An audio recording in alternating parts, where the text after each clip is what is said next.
അസ്സലാമു അലൈക്കും വറഹ്മത്തുള്ളാഹി വബറകാതുഹു. അൽഹംദുലില്ലാഹി വസ്സലാത്തു വസ്സലാമു അലാ അഷ്റഫിൽ മുഖ്ലഖീൻ വഅലാ ആലിഹി വസഹ്ബിഹി അജ്മഈൻ അമ്മാ ബഅദ്. സാലിം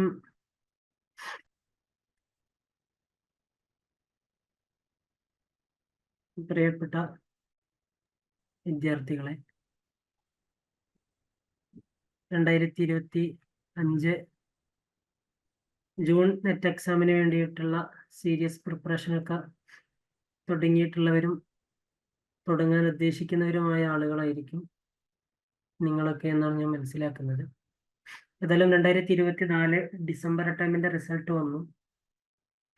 ഇതില് നെറ്റ് കിട്ടിയിട്ട് JRF വേണ്ടി ഉദ്ദേശിക്കുന്ന ആളുകളുണ്ടാവാം, PhD കിട്ടി JRF ഉദ്ദേശിക്കുന്നവരുണ്ടാവാം, ട്രൈ ചെയ്ത് റിസൾട്ട് നേടാതെ അടുത്ത തവണ സീരിയസ് ആയിട്ട് ഒരുങ്ങണമെന്ന് ആഗ്രഹിക്കുന്നവരുണ്ടാവും.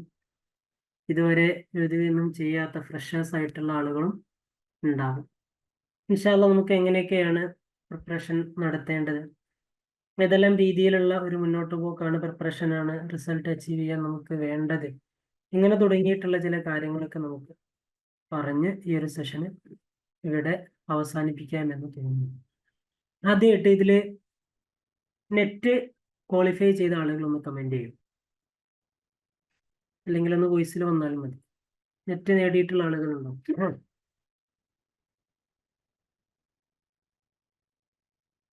നെറ്റ് നേടിയിട്ടുള്ളവരാണ് പലരും.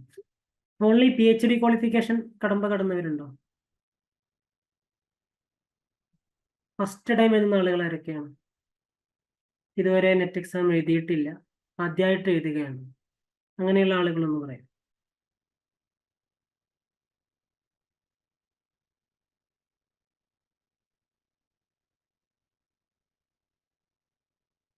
അങ്ങനെയുള്ള ആളുകളും കുറെ അറിയണ്ട് അല്ലേ?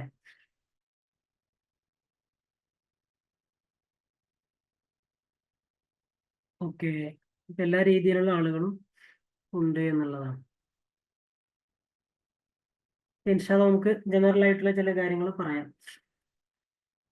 അതായിട്ട് അതുമായി ബന്ധപ്പെട്ട പ്രിപ്പറേഷനുമായി ബന്ധപ്പെട്ട ചില കാര്യങ്ങൾ മാത്രം തന്നെയാണ് ഈ സെഷന്റെ ആദ്യന്തം നമ്മൾ പറയാൻ ഉദ്ദേശിക്കുന്നത്. ഐഫർ സംഘടിപ്പിക്കുന്ന ഒരു വെബിനാറാണ് ഇത്, ഫ്രീ വെബിനാറാണ്.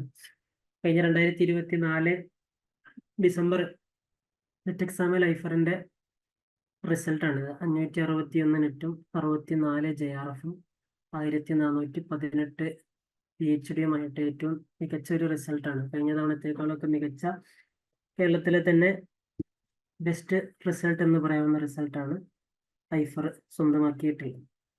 അപ്പോൾ അതുമായി ബന്ധപ്പെട്ട്, അല്ലെങ്കിൽ ഐഫർ വിവിധ സബ്ജക്റ്റുകളിൽ വെബിനാർ സീരീസ് വെക്കുന്നുണ്ട്. അപ്പൊ അതുമായി ബന്ധപ്പെട്ട അറബിക്കിന്റെ ഒരു വെബിനാറിലാണ് നമ്മൾ ഇപ്പോൾ ഉള്ളത്. അപ്പൊ ചില ആളുകൾക്ക്, ആദ്യമായിട്ട് വരുന്ന ആളുകൾക്കൊക്കെ നെറ്റുമായി ബന്ധപ്പെട്ട് ചില ക്ലാരിഫിക്കേഷൻ വേണ്ടതുണ്ട് എന്ന് തോന്നുന്നു. അപ്പൊ എന്താണ് നെറ്റ് എന്ന് പറയുന്നത്? നമുക്കറിയാം 3 കാറ്റഗറി ആയിട്ടാണ് ഇപ്പോൾ അത് നടക്കുന്നത്. ഒന്ന് ഓൺലി PhD അഡ്മിഷൻ ക്വാളിഫിക്കേഷൻ എന്നുള്ളതാണ്.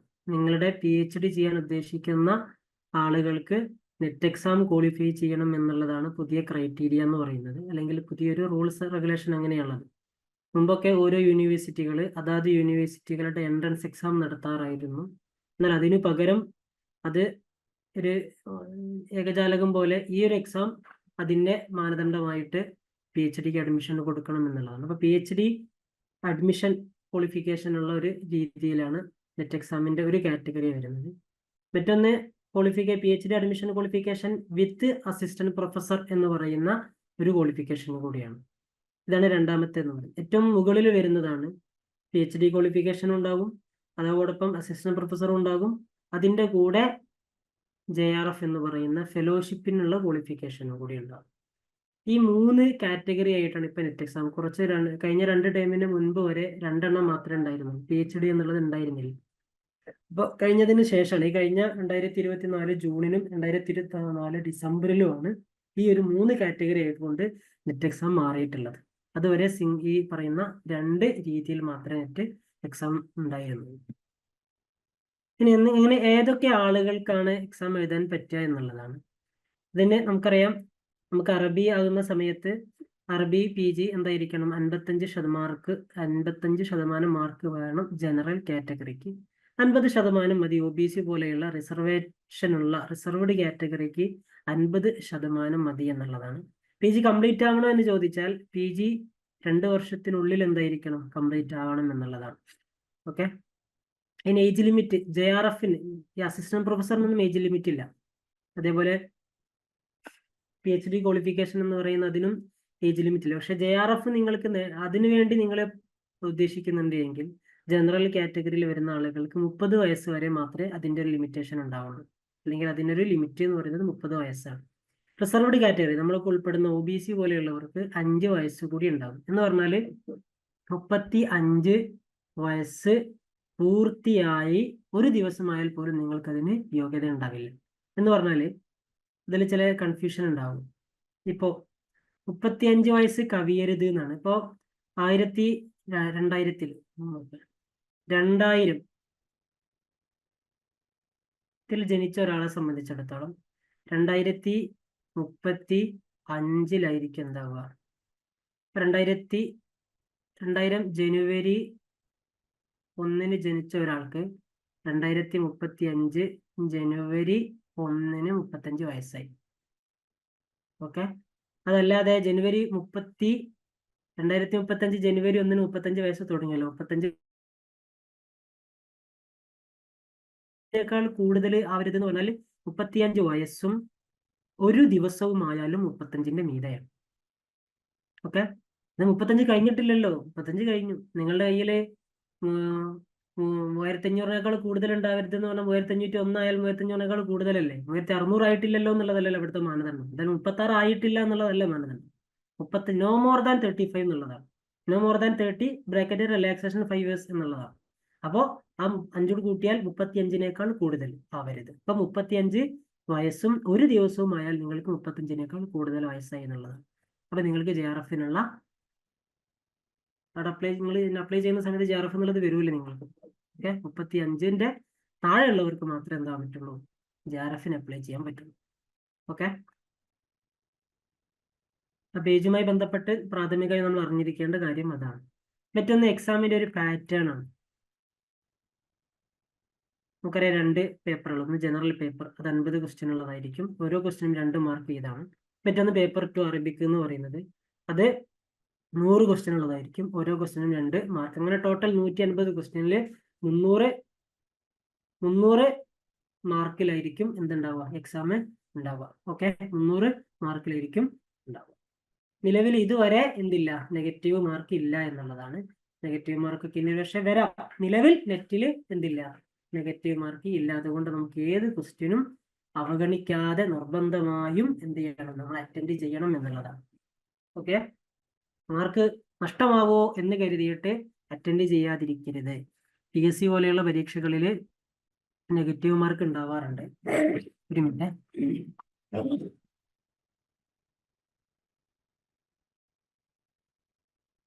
അതുകൊണ്ട് തന്നെ വളരെ കരുതിയിട്ടാണ് നമുക്ക് 4 ക്വസ്റ്റ്യൻ തെറ്റുമ്പോൾ ഒരു മാർക്ക് അങ്ങ് പോയിപ്പോൾ PSCയിലൊക്കെ അല്ലെ. അപ്പൊ അങ്ങനെ ഉണ്ടാവരുത്. ആശങ്ക വേണ്ടതില്ല. നിലവിൽ നെറ്റ് എക്സാമിന് എന്തില്ല? മൈനസ് മാർക്ക് ഇല്ല. 3 മണിക്കൂറാണ് ടോട്ടൽ ഉണ്ടാവുക. അപ്പൊ നമ്മൾ വെൽ പ്ലാൻഡ് ആയിട്ട് നമ്മൾ അറ്റൻഡ് ചെയ്യുകയാണെങ്കിൽ നമുക്ക് കൃത്യമായിട്ടുള്ള അറ്റൻഡ് ചെയ്യാൻ പറ്റും.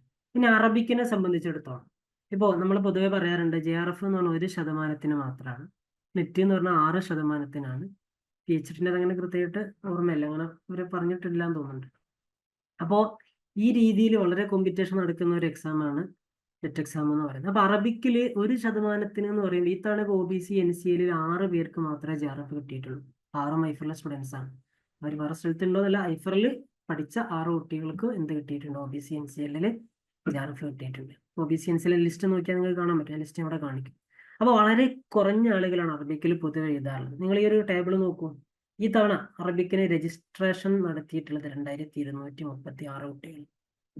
എക്സാം എഴുതിയിട്ടുള്ളത് 1800 കുട്ടികൾ.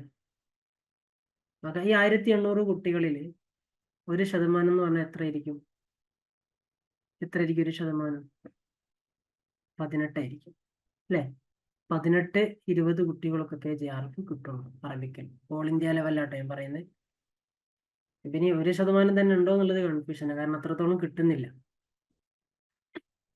ഓക്കെ, അപ്പൊ വളരെ ചുരുങ്ങിയ ആളുകൾക്ക് മാത്രമേ എന്താവുന്നുള്ളൂ. എണ്ണം നോക്കുന്ന സമയത്ത് അറബിക്കിന്റെ JRF ഓൾ ഇന്ത്യ ലെവലിൽ JRFന്റെ കൗണ്ട് എന്ന് പറയുന്നത് വളരെ കുറവായിരിക്കും. അത് കുറയുന്നതിന്റെ കാരണം എന്താണ്?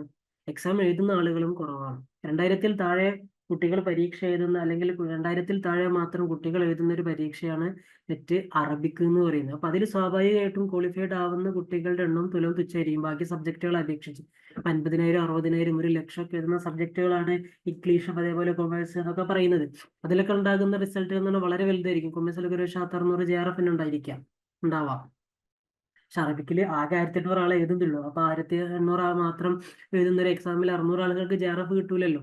വളരെ കുറഞ്ഞ ആളുകൾക്കേ കിട്ടുള്ളൂ. അപ്പോൾ കുട്ടികൾ എത്രത്തോളം എഴുതുന്നുവോ അത് ഒരു പോസിറ്റീവ് ആയിട്ടുള്ള കാര്യമാണ്. അപ്പൊ നിങ്ങളൊക്കെ എന്ത് ചെയ്യണം? നമ്മുടെ സർക്കിളുകളിലുള്ള എല്ലാവരെയും പരമാവധി എഴുതിപ്പിക്കാൻ ശ്രമിക്കണം. എന്തിന്? അവരും കൂടി കൗണ്ടിന്റെ ഭാഗമാവും. 1% കൊടുക്കുമ്പോൾ 2500 ആളുകൾ എന്ന് പറയുമ്പോൾ 25 ആളുകൾക്ക് അവിടെ ഒരു പോസിബിലിറ്റി വരികയാണ്. അപ്പൊ നിങ്ങളുടെ കൂടെയുള്ള ആളുകളെയും കൂടി അവർക്കൊരു എക്സ്പീരിയൻസും ആവും. അവർ സീരിയസ് ആയിട്ട് പഠിച്ചിട്ടില്ലെങ്കിൽ പോലും കൗണ്ടിൽ അതുകൂടി ഉൾപ്പെടുന്നത് കൊണ്ട് നമുക്ക് നമ്മുടെ റിസൾട്ടിന് കൂടുതൽ സഹായകമാവുകയും ചെയ്യും. ഓക്കെ, അപ്പൊ റേഷ്യോ വർദ്ധിപ്പിക്കുക അല്ലെങ്കിൽ കൗണ്ട് വർദ്ധിപ്പിക്കുക എന്ന് പറയുന്നത് നമ്മുടെ റിസൾട്ട് അച്ചീവ് ചെയ്യാനുള്ള ഒരു ഘടകം കൂടിയാണ്. ഓക്കെ, PhD ഇത്ര കറക്റ്റ് എന്ന് അവര് എന്തായിട്ടില്ല മെൻഷൻ ചെയ്തത് കണ്ടിട്ടില്ല. ഓക്കെ, നമുക്ക് ടേബിൾ നോക്കിയിട്ട് നമുക്ക് ജസ്റ്റ് ഒന്ന് മനസ്സിലാക്കാൻ പറ്റുമെന്ന് മാത്രം. നോക്കൂ, ഇതാണ് ഈ തവണ JRF-ഉം ഇതൊക്കെ കിട്ടിയിട്ടുള്ള ആളുകളുടെ എണ്ണം എന്ന് പറയുന്നത്. ഓക്കെ, ഏകദേശം ഒരു 10-12% ആളുകൾക്കൊക്കെയാണ് PhD കൊടുക്കുന്നതെന്നാണ് തോന്നുന്നത്. 10 അല്ലെങ്കിൽ 20 ഒക്കെ ഒരു പരിധിയുടെ ഒരു അകത്തായിരിക്കും PhD-യുടെ ആളുകൾ തോന്നുന്നു. 16 എന്നൊക്കെ പറഞ്ഞത് കേട്ടതായിട്ട് ഓർമ്മയുണ്ട്. കൃത്യമായിട്ട് അവരതങ്ങനെ പറഞ്ഞിട്ടില്ല എന്ന് എനിക്ക് തോന്നുന്നത്. OBC-യിൽ PhD ക്വാളിഫിക്കേഷൻ കിട്ടിയിട്ടുള്ളത് 77 കുട്ടികൾക്കാണ്. ഓക്കെ, ഏകദേശം ഒരു 12 ആയിരിക്കും മൊത്തത്തിൽ നമ്മൾ കണക്ക് കൂട്ടിയാൽ 130, 140, 150, 160 ആളുകൾക്കൊക്കെയാണ് കിട്ടിയിട്ടുള്ളത്.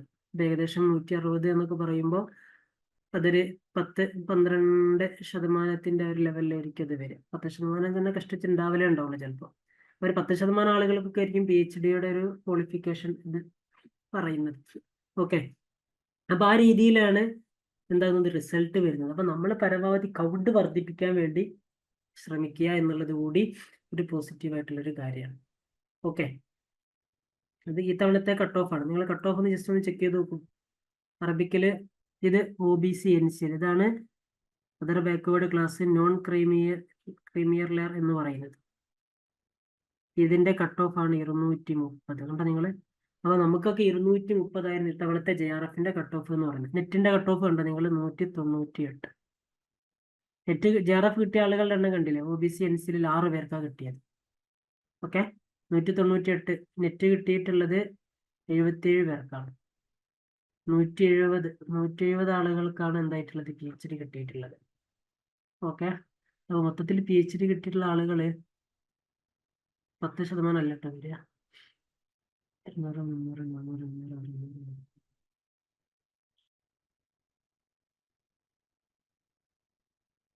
ഏകദേശം 1000-ന്റെ മേലെയാണ്. എന്ന് പറഞ്ഞാൽ 30% PhD അഡ്മിഷൻ കിട്ടിയെന്നാണ് മനസ്സിലാവുന്നത്. അപ്പൊ എനിക്ക് തോന്നുന്നത് കുറെ കൂടി ഇലാസ്തികതയുണ്ട് PhD-യുടെ ഇതിൽ. 16ഉം 20ഉം അല്ലാതാണ് ഈ കൗണ്ട് നമുക്ക് മനസ്സിലാവുന്നത്. ഏറെക്കുറെ എന്താവുന്നുണ്ട്, നല്ലൊരു ശതമാനത്തിന് PhD ക്വാളിഫിക്കേഷൻ കിട്ടുന്നുണ്ട്. PhD-യുടെ ഒരു വാലിഡിറ്റി എന്ന് പറഞ്ഞാൽ 1 year ആണ്. JRF-ന്റെ വാലിഡിറ്റി എന്ന് പറഞ്ഞാൽ 3 year ആണ്. എന്ന് പറഞ്ഞാൽ നിങ്ങൾ JRF ക്വാളിഫൈഡ് ആയിട്ട് 3 വർഷത്തിനകം നിങ്ങൾ എന്തായിരിക്കണം? PhD-ക്ക് ജോയിൻ ചെയ്തിരിക്കണം. നിങ്ങൾ PhD സ്റ്റാർട്ട് ചെയ്തിട്ടില്ല, നിങ്ങൾക്ക് എന്ത് കിട്ടി? 120 കട്ട് ഓഫ്. OBC-യുടെ കട്ട് ഓഫ് ആണ് 120. അത് കട്ട് ഓഫ് ആണ്. ഓക്കെ, അതിനപ്പുറത്തുള്ളത് അതിൽ ഇതായി പോയിട്ടുണ്ട്. കട്ട് ഓഫ് ആട്ടോ, സോറി. തന്നെ റിസൾട്ട് വേണമെങ്കിൽ ഒന്ന് ലാസ്റ്റ് എന്ത് ചെയ്തിട്ടുണ്ടെന്ന് നമുക്ക് നോക്കാം, എത്ര വരുന്നതെന്നുള്ളത് കാൽക്കുലേറ്റ് ചെയ്ത് അറിയാം. അപ്പോൾ JRF നിങ്ങൾക്ക് കിട്ടിക്കഴിഞ്ഞാൽ നിങ്ങൾ 3 വർഷത്തിനകം ജോയിൻ ചെയ്യണം എന്നുള്ളതാണ്. ഓക്കെ, പക്ഷെ PhD ഇതിന്റെ വാലിഡിറ്റി എന്ന് പറഞ്ഞാൽ 1 year ആണ്. 1 വർഷത്തിനകം ജോയിൻ ചെയ്യുക എന്നുള്ളതാണ് അതുകൊണ്ട് ഉദ്ദേശിക്കുന്നത്. ഓക്കെ, അപ്പൊ 1 വർഷം മാത്രമേ എന്തിന് വാലിഡിറ്റി ഉള്ളൂ? ഈ പറയുന്ന PhD ക്വാളിഫിക്കേഷൻ എന്ന് പറയുന്നതിന് വാലിഡിറ്റി ഉണ്ട്. ഓക്കെ,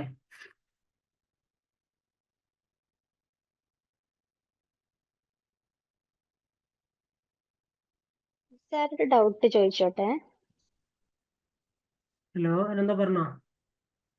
കേൾക്കുന്നുണ്ടോ? ഓക്കെ, സാർ, ഇപ്പം നമ്മൾ PhD ക്വാളിഫൈഡ് ആയിട്ട് നമ്മളിപ്പം PhD ചെയ്തു ഡോക്ടറേറ്റ് എടുത്തു എന്ന് വിചാരിക്കുക. അപ്പൊ നമുക്കൊരു ഓക്കെ. കോളേജിൽ കയറാൻ പറ്റുമോ? നിലവിലുള്ളതനുസരിച്ചിട്ട് നിങ്ങൾക്ക് PhD ഉണ്ട് എങ്കിൽ അസിസ്റ്റന്റ് പ്രൊഫസർ ആവാൻ നെറ്റ് വേണ്ടതില്ല എന്നുള്ള നിലക്കാണ്. ഓക്കെ, PGയും PhDയും അത് അസിസ്റ്റന്റ് പ്രൊഫസർ ആവാനുള്ള ഒരു ക്വാളിഫിക്കേഷൻ ആയിട്ട് പരിഗണിക്കപ്പെടുന്നുണ്ട്.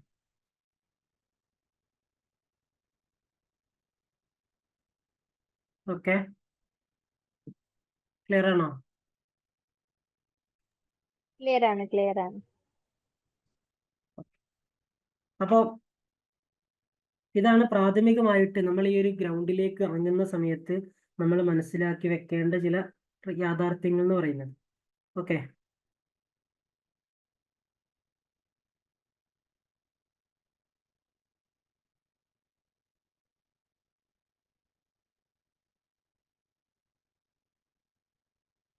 ഇനി നമ്മൾ പ്രിപ്പറേഷൻ ചെയ്യുന്ന സമയത്ത് നമ്മൾ ആലോചിക്കേണ്ടത് the best time to plan a tree was 20 years ago. The second best time is now.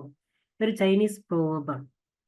നമ്മൾ ഒരു മരം അത് നടാൻ ഏറ്റവും നല്ല സമയം എന്ന് പറയുന്നത് 20 വർഷങ്ങൾക്ക് മുമ്പായിരുന്നു. കാരണം അപ്പോഴാണ് നമുക്ക് അതിന്റെ ഫലം ഇപ്പം അനുഭവിക്കാൻ പറ്റുക.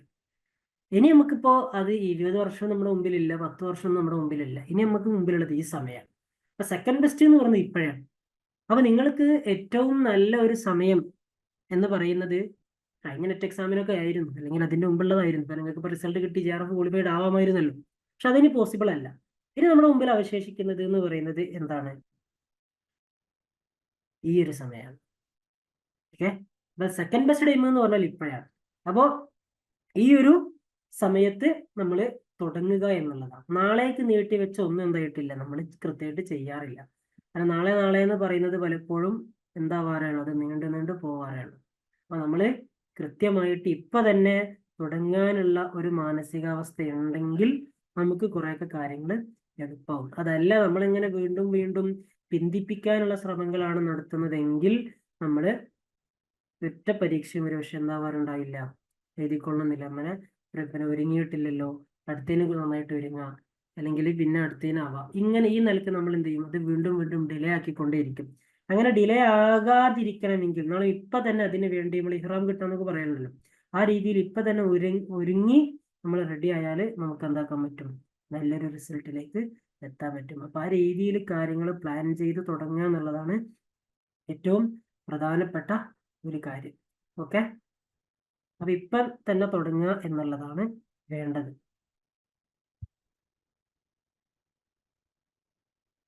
ഇനി എങ്ങനെയാണ് നമ്മൾ തുടങ്ങുക എന്നുള്ളതാണ്. നമ്മൾ തുടങ്ങുന്ന സമയത്ത് നമ്മളൊരു സ്ഥലത്തേക്ക് പോകുമ്പോൾ അതിനെക്കുറിച്ച് ഒരു മാപ്പ് നമുക്ക് ഓർമ്മയിൽ ഉണ്ടാവണമല്ലോ. അപ്പൊ എങ്ങനെ നമ്മൾ തുടങ്ങും എന്നുള്ളത്, നമ്മൾ understand syllabus and exam pattern. നമ്മൾ ആദ്യം ശ്രദ്ധിക്കേണ്ടത് നമ്മൾ എന്താ പഠിക്കേണ്ടത്. നെറ്റ് എക്സാമിനാണ് നമ്മൾ ഒരുങ്ങുന്നത്. നെറ്റ് എക്സാമിന് ഒരുങ്ങുന്നത് നമ്മൾ എന്ത് പഠിക്കണം എന്നുള്ളൊരു ചോദ്യമുണ്ട്. അപ്പൊ അതിനൊരു കൃത്യമായിട്ടുള്ള സിലബസ് ഉണ്ട്. ആ സിലബസ് നമ്മൾ ശ്രദ്ധിക്കണം, ആ സിലബസ് നമ്മൾ മനസ്സിലാക്കണം. ഓക്കെ, അപ്പൊ സിലബസ് എന്താണെന്ന് മനസ്സിലാക്കണം. പിന്നെ ഇതൊരു കോമ്പറ്റേറ്റീവ് എക്സാം ആണ്. കോമ്പറ്റേറ്റീവ് എക്സാമിന് മറ്റ് പരീക്ഷകളിൽ നിന്നൊക്കെ വ്യത്യസ്തമായിട്ടുള്ള ഒരു പാറ്റേൺ ഉണ്ടാവും. ഇന്ന് ഇത്ര ട്രേഡിംഗ് കോംപ്രിഹെൻഷൻ ഉണ്ടാവാം, ഈ രീതിയിലൊക്കെ സ്റ്റേറ്റ്മെന്റ് ക്വസ്റ്റ്യൻസ് വരാം. ചില ഭാഗങ്ങളിൽ നിന്നൊക്കെ ഓർഡറിംഗ് ക്വസ്റ്റ്യൻസ് വരാം. ചില ഭാഗങ്ങളിൽ നിന്നൊക്കെ ഓതേഴ്സ് ബുക്സ് കണക്റ്റഡ് ആയിട്ട് വരാം. ഇങ്ങനെയൊക്കെ വരുന്ന രീതിയിൽ, അല്ലെങ്കിൽ ഇങ്ങനെയൊക്കെ ചോദ്യങ്ങൾ വരുന്ന ഏരിയകൾ ഉണ്ടാവും. അപ്പൊ അതിനെക്കുറിച്ചൊക്കെ ഒരു ധാരണ ഉണ്ടാക്കി വെച്ചുകൊണ്ട് പഠിക്കുക എന്നുള്ളതാണ് ഏറ്റവും പ്രധാനപ്പെട്ട ഒരു കാര്യം. അല്ലാതെ നമ്മൾ എന്ത് ചെയ്യുന്നു, സിലബസ് കൃത്യമായിട്ട് നമ്മൾ അറിഞ്ഞു, ഓക്കെ ഇത് A to Z നമ്മൾ ഇങ്ങനെ ഹത്തമാക്കിയിട്ട് വായിച്ചു, എക്സാമിന് പോയിരുന്നു, നമുക്ക് ഒരു മാർക്ക് പോലും ചിലപ്പോൾ കിട്ടിക്കൊള്ളണമെന്നില്ല. കാരണം നമ്മൾ അതിന്റെ ഒരു പാറ്റേൺ എങ്ങനെയാണ് എന്ന് കൃത്യമായിട്ട് മനസ്സിലാക്കാതെയാണ് അറ്റൻഡ് ചെയ്യാൻ ഉദ്ദേശിക്കുന്നത് എങ്കിൽ നമുക്ക് ശോഭിക്കാൻ കഴിയില്ല, നമുക്ക് നല്ലൊരു റിസൾട്ടിലേക്ക് എത്താൻ പറ്റില്ല. അതുകൊണ്ട് ഈ സിലബസ് നമ്മൾ മനസ്സിലാക്കുന്നതിന്റെ കൂടെ തന്നെ നിർബന്ധമായും നമ്മൾ മനസ്സിലാക്കേണ്ട ഒരു കാര്യം എന്ന് പറയുന്നത് അതിന്റെ പാറ്റേൺ എങ്ങനെയാന്നുള്ളതാണ്. ഇപ്പൊ യൂണിറ്റ് 3, യൂണിറ്റ് 4, യൂണിറ്റ് 7, യൂണിറ്റ് 6 ഇവിടെയൊക്കെ നമ്മൾ ഓതേഴ്സ് ബുക്സ് അവരുടെ ഓർഡറിങ് ഇതൊക്കെ കുറെ കൂടി ശ്രദ്ധയോടുകൂടി നമ്മൾ മനസ്സിലാക്കേണ്ട ഭാഗങ്ങളാണ്. ഇപ്പൊ യൂണിറ്റ് 1 നമ്മൾ നന്നായിട്ട് ഡീപ്പിൽ തന്നെ കാര്യങ്ങൾ മനസ്സിലാക്കണം. അബ്ബാസി പോയിറ്റ്സ്, അതേപോലെ അമവി പോയിറ്റ്സിനെ കുറിച്ചൊക്കെ കൂടുതലായിട്ട് നമ്മൾ ശ്രദ്ധിക്കുകയുള്ളൂ. യൂണിറ്റ് 5 എന്ന് പറയുമ്പോൾ കുറെ കൂടി ആപ്ലിക്കേഷൻ ലെവലാണ്. എന്ന് പറഞ്ഞാല് ഇൽമുൽ ബലാഗ, ഇൽമുൽ അറൂദ്. അപ്പൊ ഒരു കവിത തന്നിട്ട് ഇതിലെ തശ്ബീഹ് എന്താണെന്നൊക്കെ ചോദിക്കുക. അല്ലാതെ തശ്ബീഹിന്റെ നിർവചനം എന്താണെന്ന് 4 ഓപ്ഷൻ തന്നിട്ട് അത് എഴുതാനല്ല പറ്റും. അത് വളരെ അപൂർവമായിട്ടുള്ള ചോദ്യമാണ്. അത് തിയററ്റിക്കലാണ്. യൂണിറ്റ് 5 എന്ന് പറഞ്ഞാൽ തിയററ്റിക്കൽ എന്നുള്ളതിനേക്കാൾ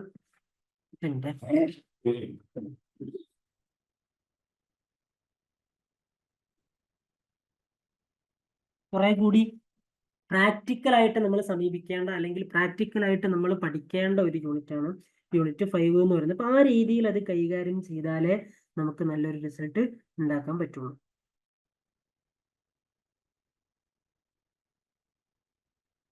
ഈ തവണ PhD ക്വാളിഫൈഡ് ആയിട്ടുള്ളത് 338 കുട്ടികളാട്ടോ. PhD ക്വാളിഫിക്കേഷന്റെ കടന്നിട്ടുള്ളത് 338 കുട്ടികളാണ്.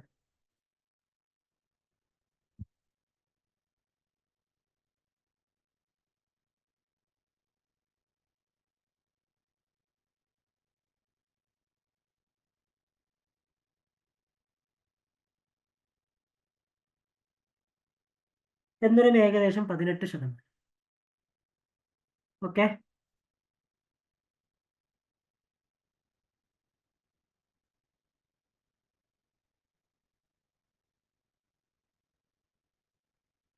I think one of our participants is from Tamil Nadu. I think he can achieve completely what I am saying to you. Anwar Shah, I think it is better to communicate with me in personal. I will give you my personal number, my official number. If you are very convenient to contact me, it is better to connect with me after this session. Are you okay? Most of the students are from Kerala, so I think it is better to easy communicate in Malayalam. I am very sorry. Okay, I will mention my number here. If you are convenient, you can contact and connect with me after this session. Okay.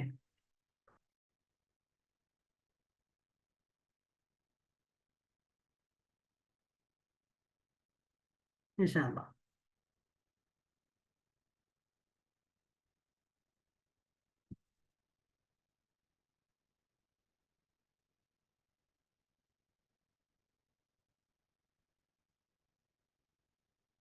I mentioned here my personal number. Okay. You can continue our contact or connection with that number. Anwar, are you okay?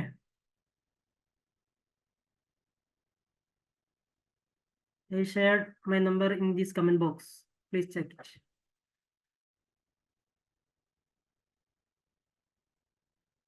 Okay, അപ്പോൾ കേരളത്തിന് പുറത്തുള്ള students ഉണ്ടെന്ന് തോന്നുന്നുണ്ട്. അപ്പോൾ അവർക്ക് പ്രയാസം, പക്ഷേ majority Malayalam ആകുന്ന സമയത്ത് നമുക്ക് മലയാളം പറഞ്ഞിട്ടില്ലെങ്കിൽ അതൊരു ബുദ്ധിമുട്ടാവും. ഇനി മറ്റൊന്ന് നമ്മൾ നോക്കേണ്ടത് പ്രീവിയസ് ഇയർ ക്വസ്റ്റ്യൻസ് ആണ്. ഓക്കെ, പ്രീവിയസ് ഇയർ ക്വസ്റ്റ്യൻസ് ഏതൊരു മത്സര പരീക്ഷയിലും ഒരു 10% ചിലപ്പം എന്ത് ചെയ്യും, പ്രീവിയസ് ഇയർ ക്വസ്റ്റ്യൻസ് ചോദിക്കും. ചിലപ്പോൾ സെയിം ക്വസ്റ്റ്യൻ റിപ്പീറ്റ് ചെയ്യും. പ്രീവിയസ് ഇയർ ക്വസ്റ്റ്യനിൽ ഇപ്പോൾ 2020 ചോദിച്ചിട്ടുള്ള ഒരു ചോദ്യം, അല്ലെങ്കിൽ 2022 ചോദിച്ചിട്ടുള്ള സെയിം ക്വസ്റ്റ്യൻ 2024 25 അതേപോലെ ചോദിച്ചേക്കാം. ഇപ്പോൾ നഖാല് തുടങ്ങിയിട്ടുള്ളത് ഏത് കാലഘട്ടത്തിലാണ്? 2021 ചോദിച്ച ചോദ്യമാണ്, പക്ഷെ 2024 അത് ചോദിച്ചു, അല്ലെങ്കിൽ 23 മറ്റോ ഡിസംബറിലോ അത് ചോദിച്ചു. ഇങ്ങനെ സെയിം ക്വസ്റ്റ്യൻ തന്നെ അതേപോലെ ആവർത്തിച്ചു, ബന്ധപ്പെട്ട ഒരു ചോദ്യം അങ്ങനെ തന്നെ ആവർത്തിച്ചു. അസ്ബാബുലിസിയ അതിന്റെ ഓർഡർ പല പരീക്ഷകളിൽ വരാറുണ്ട്. അപ്പോൾ അതേപോലെ ആവർത്തിച്ചേക്കാം, ചെറിയ വ്യത്യാസത്തോടെ വന്നേക്കാം, ആശയം മാത്രം ആവർത്തിച്ചേക്കാം. അപ്പോൾ ക്വസ്റ്റ്യൻ നമ്മൾ കൃത്യമായിട്ട് മുൻകാല പരീക്ഷയിലെ ചോദ്യങ്ങൾ നമ്മൾ വായിച്ചു നോക്കുന്ന സമയത്ത് നമുക്ക് കുറെ കൂടി സിമ്പിൾ ആയിട്ട് ആൻസറിലേക്ക് എത്താൻ പറ്റും. എങ്ങനെ? കാരണം നമ്മൾ ആ ഒരു കൺസെപ്റ്റ് മനസ്സിലാക്കി കഴിഞ്ഞാൽ എങ്ങനെയാണ് ക്വസ്റ്റ്യൻസ് വരിക എന്നുള്ളതിൻ്റെ കൂടെ എവിടെ നിന്നൊക്കെയാണ് ചോദ്യങ്ങൾ വരുന്നത് എന്നതുകൂടി നമുക്ക് മനസ്സിലാക്കാൻ പറ്റും.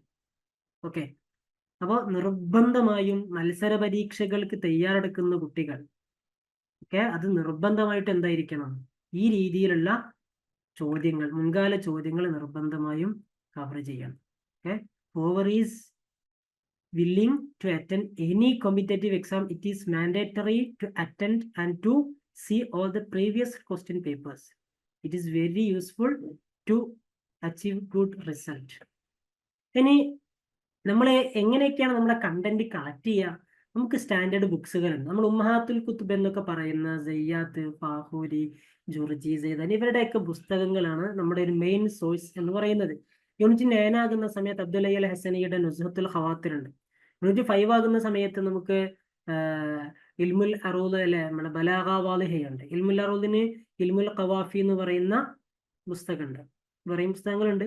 അതേപോലെ ഇപ്പൊ ഉന്തുലിസ് പഠിക്കാൻ ഷൗക്കി ലൈഫിന്റെയും അതേപോലെ ഷൗക്കി ലൈഫിന്റെ ഉന്തുലിസ് വാളിയുണ്ട്. ഉമർ ഫറൂഖിന്റെ പുസ്തകമുണ്ട്. ഉമർ ഫറൂഖിന്റെ ഒന്നായിട്ടൊരു വാളിയായിട്ടുണ്ട്, അതെല്ലാം സെപ്പറേറ്റ് ആയിട്ട് പറയുന്നുണ്ട്. ഏതായാലും 5000-4500 പേജ് മൊത്തം ഉണ്ട്. അത് മൊത്തം നമുക്ക് പഠിക്കാനുള്ളതാണ്. അവര് നെറ്റ് എക്സാമിന് വേണ്ടിയത് പുസ്തകമല്ല, അവര് ലോകത്തിന്റെ ചരിത്രമൊക്കെ ആയിട്ട് എഴുതിയിട്ടുള്ള പുസ്തകങ്ങളാണ്. നമുക്ക് അതിൽ നിന്ന് നമ്മുടെ സിലബസിൽ വരുന്ന ഭാഗങ്ങൾ വായിക്കുക, മനസ്സിലാക്കുക എന്നുള്ളതാണ്. ഓക്കെ. മറ്റൊന്ന് ടൈം മാനേജ്മെന്റ് എന്നുള്ളതാണ്. നിങ്ങളെ ഒഴിവ് കിട്ടുന്ന സമയത്ത് പഠിക്കണം എന്ന് ഉദ്ദേശിച്ചതാണെങ്കിൽ ആദ്യമേ മനസ്സിലാക്കുക, നിങ്ങൾക്ക് ഒഴിവ് കിട്ടില്ല. ഓക്കെ. ഒഴിവ് കിട്ടിയിട്ട് ഒരു കാര്യം നമ്മൾ ചെയ്യില്ല, നമ്മൾ ഒഴിവ് കണ്ടെത്തുക എന്നുള്ളതാണ്. ഒഴിവ് സ്വാഭാവികമായിട്ട് നമ്മുടെ അടുത്ത് വന്ന് പറയില്ല, ഞാനിപ്പോൾ ഒഴിവാട്ടോ, എൻ്റെ അടുത്ത് സമയത്ത് എന്തെങ്കിലും പഠിച്ചുകൊണ്ടിരുന്ന സമയം നമ്മുടെ അടുത്ത് വന്ന് പറയില്ല. നമുക്ക് അത് വളരെ പ്രിയോറിറ്റിയാണ്, നമുക്ക് വളരെ പ്രാധാന്യത്തോടു കൂടി പഠിക്കേണ്ടതാണ് എങ്കിൽ നമ്മൾ തന്നെ ടൈം കണ്ടെത്തുക എന്നുള്ളതാണ്. അതല്ലെങ്കിൽ അത് സ്കിപ്പായി പോകും. ജൂൺ എക്സാമിന് പഠിക്കണം എന്ന് ആഗ്രഹമുണ്ട്, പക്ഷെ ടൈം മാനേജ് ചെയ്യാനുള്ള കാര്യങ്ങളൊന്നും നമ്മൾ ചെയ്യുന്നില്ല. നിങ്ങൾ നെറ്റ് എക്സാമിന്റെ സമയമായാലും നിങ്ങൾ പഠിച്ചു തുടങ്ങിയിട്ടുണ്ടാവില്ല. ഓക്കെ. അപ്പോൾ ഇപ്പോഴേ ടൈം നമ്മൾ എന്ത് ചെയ്യണം, മാനേജ് ചെയ്യണം. നമുക്ക് അറിയാലോ, നമുക്ക് ഏറ്റവും തിരക്കുള്ള അല്ലെങ്കിൽ നിർബന്ധമുള്ള ഒരു സംഗതി, അതിന് നിങ്ങൾക്ക് ലൈഫിൽ എപ്പോഴെങ്കിലും സമയം കിട്ടാതായി പോയിട്ടുണ്ടോ? ഇല്ലല്ലോ. നിങ്ങളുടെ ഏറ്റവും അടുത്തൊരു സുഹൃത്തിന്റെ കല്യാണം, നിങ്ങൾ ഡൽഹിയിൽ പഠിച്ചുകൊണ്ടിരിക്കുകയാണ്, ആ കല്യാണം നാട്ടിൽ വെച്ചാൽ നടക്കുന്നത്. നിങ്ങൾക്ക് ആ കല്യാണം മിസ്സാവും, ഏറ്റവും അടുത്ത സുഹൃത്തിന്റെ ഇല്ല, നിങ്ങൾ അന്ന് ലീവിന് നാട്ടിലെത്തിയിരിക്കും. എന്തുകൊണ്ട്? നിങ്ങളെ സംബന്ധിച്ചിടത്തോളം as A person it is very important അല്ലേ? നിങ്ങൾ ഒഴിച്ചുകൂടാനാവാത്ത ഒരു പ്രോഗ്രാമാണ്. അപ്പോൾ ഒഴിച്ചുകൂടാനാവാത്ത കാര്യങ്ങൾക്ക് നമ്മുടെ ലൈഫിൽ നമുക്ക് സമയമുണ്ട്. അപ്പൊ എന്തുകൊണ്ടാണ് നിങ്ങൾക്ക് നെറ്റ് പ്രിപ്പറേഷന് വേണ്ട വിധം നമുക്ക് സമയം കിട്ടാത്തത്? അത് ഒഴിച്ചുകൂടാനാവാത്ത ഒരു കാര്യമായിട്ട് മാറുന്നില്ല. മറ്റു പല തിരക്കുകളും വന്നാൽ ഒഴിവാക്കാവുന്ന ഒന്നായിട്ട് മാത്രമേ നെറ്റ് പ്രിപ്പറേഷനെ നമ്മൾ കാണുന്നുള്ളൂ. അങ്ങനെ കാണുന്നിടത്തോളം നെറ്റിന് നിങ്ങളുടെ കൂടെ കൂടാനും സമയം ഉണ്ടാവില്ല. നെറ്റിനെ സീരിയസ് ആയിട്ട് കാണുന്ന ഒരുപാട് ആളുകളുണ്ട്, അവരുടെ കൂടെ തന്നെ ചെലവഴിച്ചിടും നെറ്റ്. അപ്പോൾ നമ്മൾ സമയം കണ്ടെത്തുക. ചിലപ്പം നമ്മുടെ ഏതെങ്കിലും കാര്യങ്ങൾ നമ്മൾ സ്കിപ്പ് ചെയ്യേണ്ടി വരും. അതല്ല, നമ്മൾ വെറുതെ ലാവിഷാക്കുന്ന സമയം മാത്രം ഉപയോഗപ്പെടുത്തിയാൽ മതിയാവും. അപ്പോൾ ഓരോരുത്തരുടെ പേഴ്സണൽ ക്യാരക്ടർ അനുസരിച്ച് അല്ലെങ്കിൽ പേഴ്സണൽ നേച്ചർ അനുസരിച്ചിരിക്കും. വലിയ ജോലിയൊക്കെ ചെയ്യുന്ന ആളുകളാണെങ്കിൽ ചിലപ്പോൾ ഒന്നിന് മൾട്ടിപ്പിൾ ജോലികളൊക്കെ ഏർപ്പെടുന്ന ആളുകളുണ്ടാവാം. ചിലപ്പോൾ ഒന്ന് സ്കിപ്പ് ചെയ്യേണ്ടി വരും, ചിലപ്പോൾ രണ്ടിൽ നിന്നും കുറഞ്ഞ സമയം ഇതിലേക്ക് മാറ്റി വെക്കേണ്ടി വരും. ഓക്കെ. അപ്പൊ ആ രീതിയിൽ നിങ്ങളുടെ ഒരു സിറ്റുവേഷൻ എങ്ങനെയാണെന്ന് മനസ്സിലാക്കി തിരിച്ചറിഞ്ഞിട്ട് എന്ത് ചെയ്യുക, സമയം ഇൻവെസ്റ്റ് ചെയ്യുക എന്നുള്ളതാണ്. ആദ്യം ടൈം നമ്മൾ സ്ലോട്ട് കണ്ടെത്തണം. സ്ലോട്ട് കണ്ടെത്തിയിട്ട് അവിടെയൊക്കെ നമുക്ക് പ്രിപ്പറേഷനെ ഇൻവെസ്റ്റ് ചെയ്യാൻ പറ്റണം. അങ്ങനെയാണെങ്കിൽ നമുക്ക് നല്ല റിസൾട്ടിലേക്ക് എത്താൻ പറ്റുള്ളൂ. മറ്റൊന്ന്, നിങ്ങൾക്ക് നന്നായിട്ട് പ്രിപ്പറേഷൻ ആവാൻ സെൽഫായിട്ട് പഠിക്കാൻ പറ്റില്ല എന്ന് തോന്നുന്നുണ്ടെങ്കിൽ നിങ്ങൾ നല്ലൊരു കോച്ചിങ് ഇൻസ്റ്റിറ്റ്യൂഷൻ നിങ്ങൾ സെലക്ട് ചെയ്യണം എന്നുള്ളതാണ്. ഇപ്പൊ ഞാൻ 2020 ലാസ്റ്റ് ഡിസംബറിന്റെ സമയത്തൊക്കെ അല്ലെങ്കിൽ ഒക്ടോബർ ആ സമയത്താണ് ഞാൻ എന്താകുന്നത്, JRF വേണ്ടിയിട്ട് അല്ലെങ്കിൽ JRF എക്സാം, അങ്ങനെ ഒരു എക്സാം എഴുതണം എന്ന് ആദ്യമായിട്ട് ആഗ്രഹിക്കുന്നത്. 2020 ഒക്ടോബർ ആ ലാസ്റ്റ് ഒക്കെയാണ് എൻ്റെ മനസ്സിൽ അങ്ങനെ ഒരു ആഗ്രഹം വരുന്നത്. ഞാൻ 2016-15 ലാസ്റ്റ് ഒക്കെ ആയിട്ട് PG കഴിഞ്ഞിരുന്നു. പല ആളുകളും നെറ്റൊക്കെ ഒരുങ്ങുന്നൊക്കെ പറയാറുണ്ടായിരുന്നു. ഞാൻ കംപ്ലീറ്റ്ലി SLCക്ക് ശേഷം ഡിസ്റ്റൻസ് ആയിട്ട് പഠിച്ചിട്ടുള്ളതാണ്. ചില ആളുകളുടെ ആശങ്ക അതാണ്, എനിക്കൊന്നും അറിയില്ല, ഞാൻ ഡിസ്റ്റൻസ് ആയിട്ട് പഠിച്ചാന്നുള്ളതൊക്കെയാണ് ചില ആളുകൾ പറയാറുള്ളത്. ഞാനും കംപ്ലീറ്റ്ലി SLCക്ക് ശേഷം ഞാനൊരു മതസ്ഥാപനത്തിൽ പഠിച്ചതാണ്. അപ്പൊ അതിന്റെ കൂടെ higher secondary, degree, PG English എടുത്ത് പിന്നെയാണ് ഞാൻ PGRPയിലേക്ക്. എന്റെ ഡിഗ്രി ഇംഗ്ലീഷിലാണ്. PG ഇംഗ്ലീഷ് എടുത്തിട്ടാണ് ഞാൻ PGRPയിലേക്ക് വരുന്നത്. അപ്പൊ ഞാൻ കംപ്ലീറ്റ്ലി എന്തായിരുന്നു, ഡിസ്റ്റൻസ് മോഡിൽ പഠിച്ചിട്ടുള്ളത്. അപ്പൊ ഡിസ്റ്റൻസ് എന്നുള്ളതൊന്നും ഒരു മാനദണ്ഡമേ അല്ല. നിങ്ങൾ എങ്ങനെ പഠിക്കാൻ സന്നദ്ധനാണ് എന്നുള്ളതാണ് ഏറ്റവും പ്രധാനപ്പെട്ട ഒരു കാര്യം. അപ്പോ ഞാനിങ്ങനെ ആലോചിച്ചു, എക്സാം ഇപ്പോൾ ഒറ്റയ്ക്ക് ഇങ്ങനെ പഠിച്ചിട്ട് സിലബസ് കിട്ടി ഇങ്ങനെ വായിച്ചു നോക്കിയിട്ട് എൻ്റെ ഒരു പാറ്റേൺ നമുക്ക് തിരിയില്ലല്ലോ. അപ്പോൾ എന്ത് ചെയ്യാം, നമുക്കൊരു കോച്ചിങ്ങിൽ ജോയിൻ ചെയ്യാമെന്ന് കരുതിയിട്ട് ഞാൻ 2021 ജനുവരി 1 ഞാൻ എന്ത് ചെയ്തു, ഐഫറിൽ ജോയിൻ ചെയ്തു. അന്ന് കൊറോണയുടെ ഒക്കെ ഒരു സമയമാണ്. അപ്പോൾ നമുക്ക് കുറെ കൂടി ഓൺലൈനായിട്ട് എല്ലാവരും എൻഗേജ്ഡ് ആയതുകൊണ്ട് തന്നെ ഓൺലൈൻ പ്ലാറ്റ്ഫോമുകൾ സജീവമായി തുടങ്ങുകയാണല്ലോ. അപ്പോൾ നമ്മൾ എന്ത് ചെയ്തു, ഐഫറിൽ ജോയിൻ ചെയ്തു. അപ്പോൾ എക്സാമുകളും ഇങ്ങനെ ഡിലേ വരികയാണ്. 2020 ഡിസംബറിന്റെ എക്സാം 2021 ജനുവരി ആയിട്ട് നടന്നിട്ടില്ല. അപ്പൊ ഞാൻ ജോയിൻ ചെയ്തിട്ടുള്ള ബാച്ച് എന്ന് പറഞ്ഞാൽ 2020 ഡിസംബറാണ്. അപ്പൊ അത് മെയിൽ നടക്കുന്നു കേട്ടു. അങ്ങനെ മെയിലേക്കൊക്കെ ഇങ്ങനെ ഒരുങ്ങി വന്നു. മെയിൽ നോമ്പായിരുന്ന സമയം ഇത് വീണ്ടും നീട്ടി, ജൂണിലോ ജൂലൈയിലോ അങ്ങനെ എന്തോ നടക്കുന്നു പറഞ്ഞു. അങ്ങനെ വീണ്ടും നീട്ടി, ഓഗസ്റ്റോ മറ്റോ ആയി, പിന്നെ സെപ്റ്റംബറിലേക്ക് ഒക്ടോബറിലേക്കായി. അവസാനം 2020 ഡിസംബറും 2021 ജൂണും മെർജ് ചെയ്തുകൊണ്ട് നടക്കുന്നത് 2021 നവംബറിലാണ്.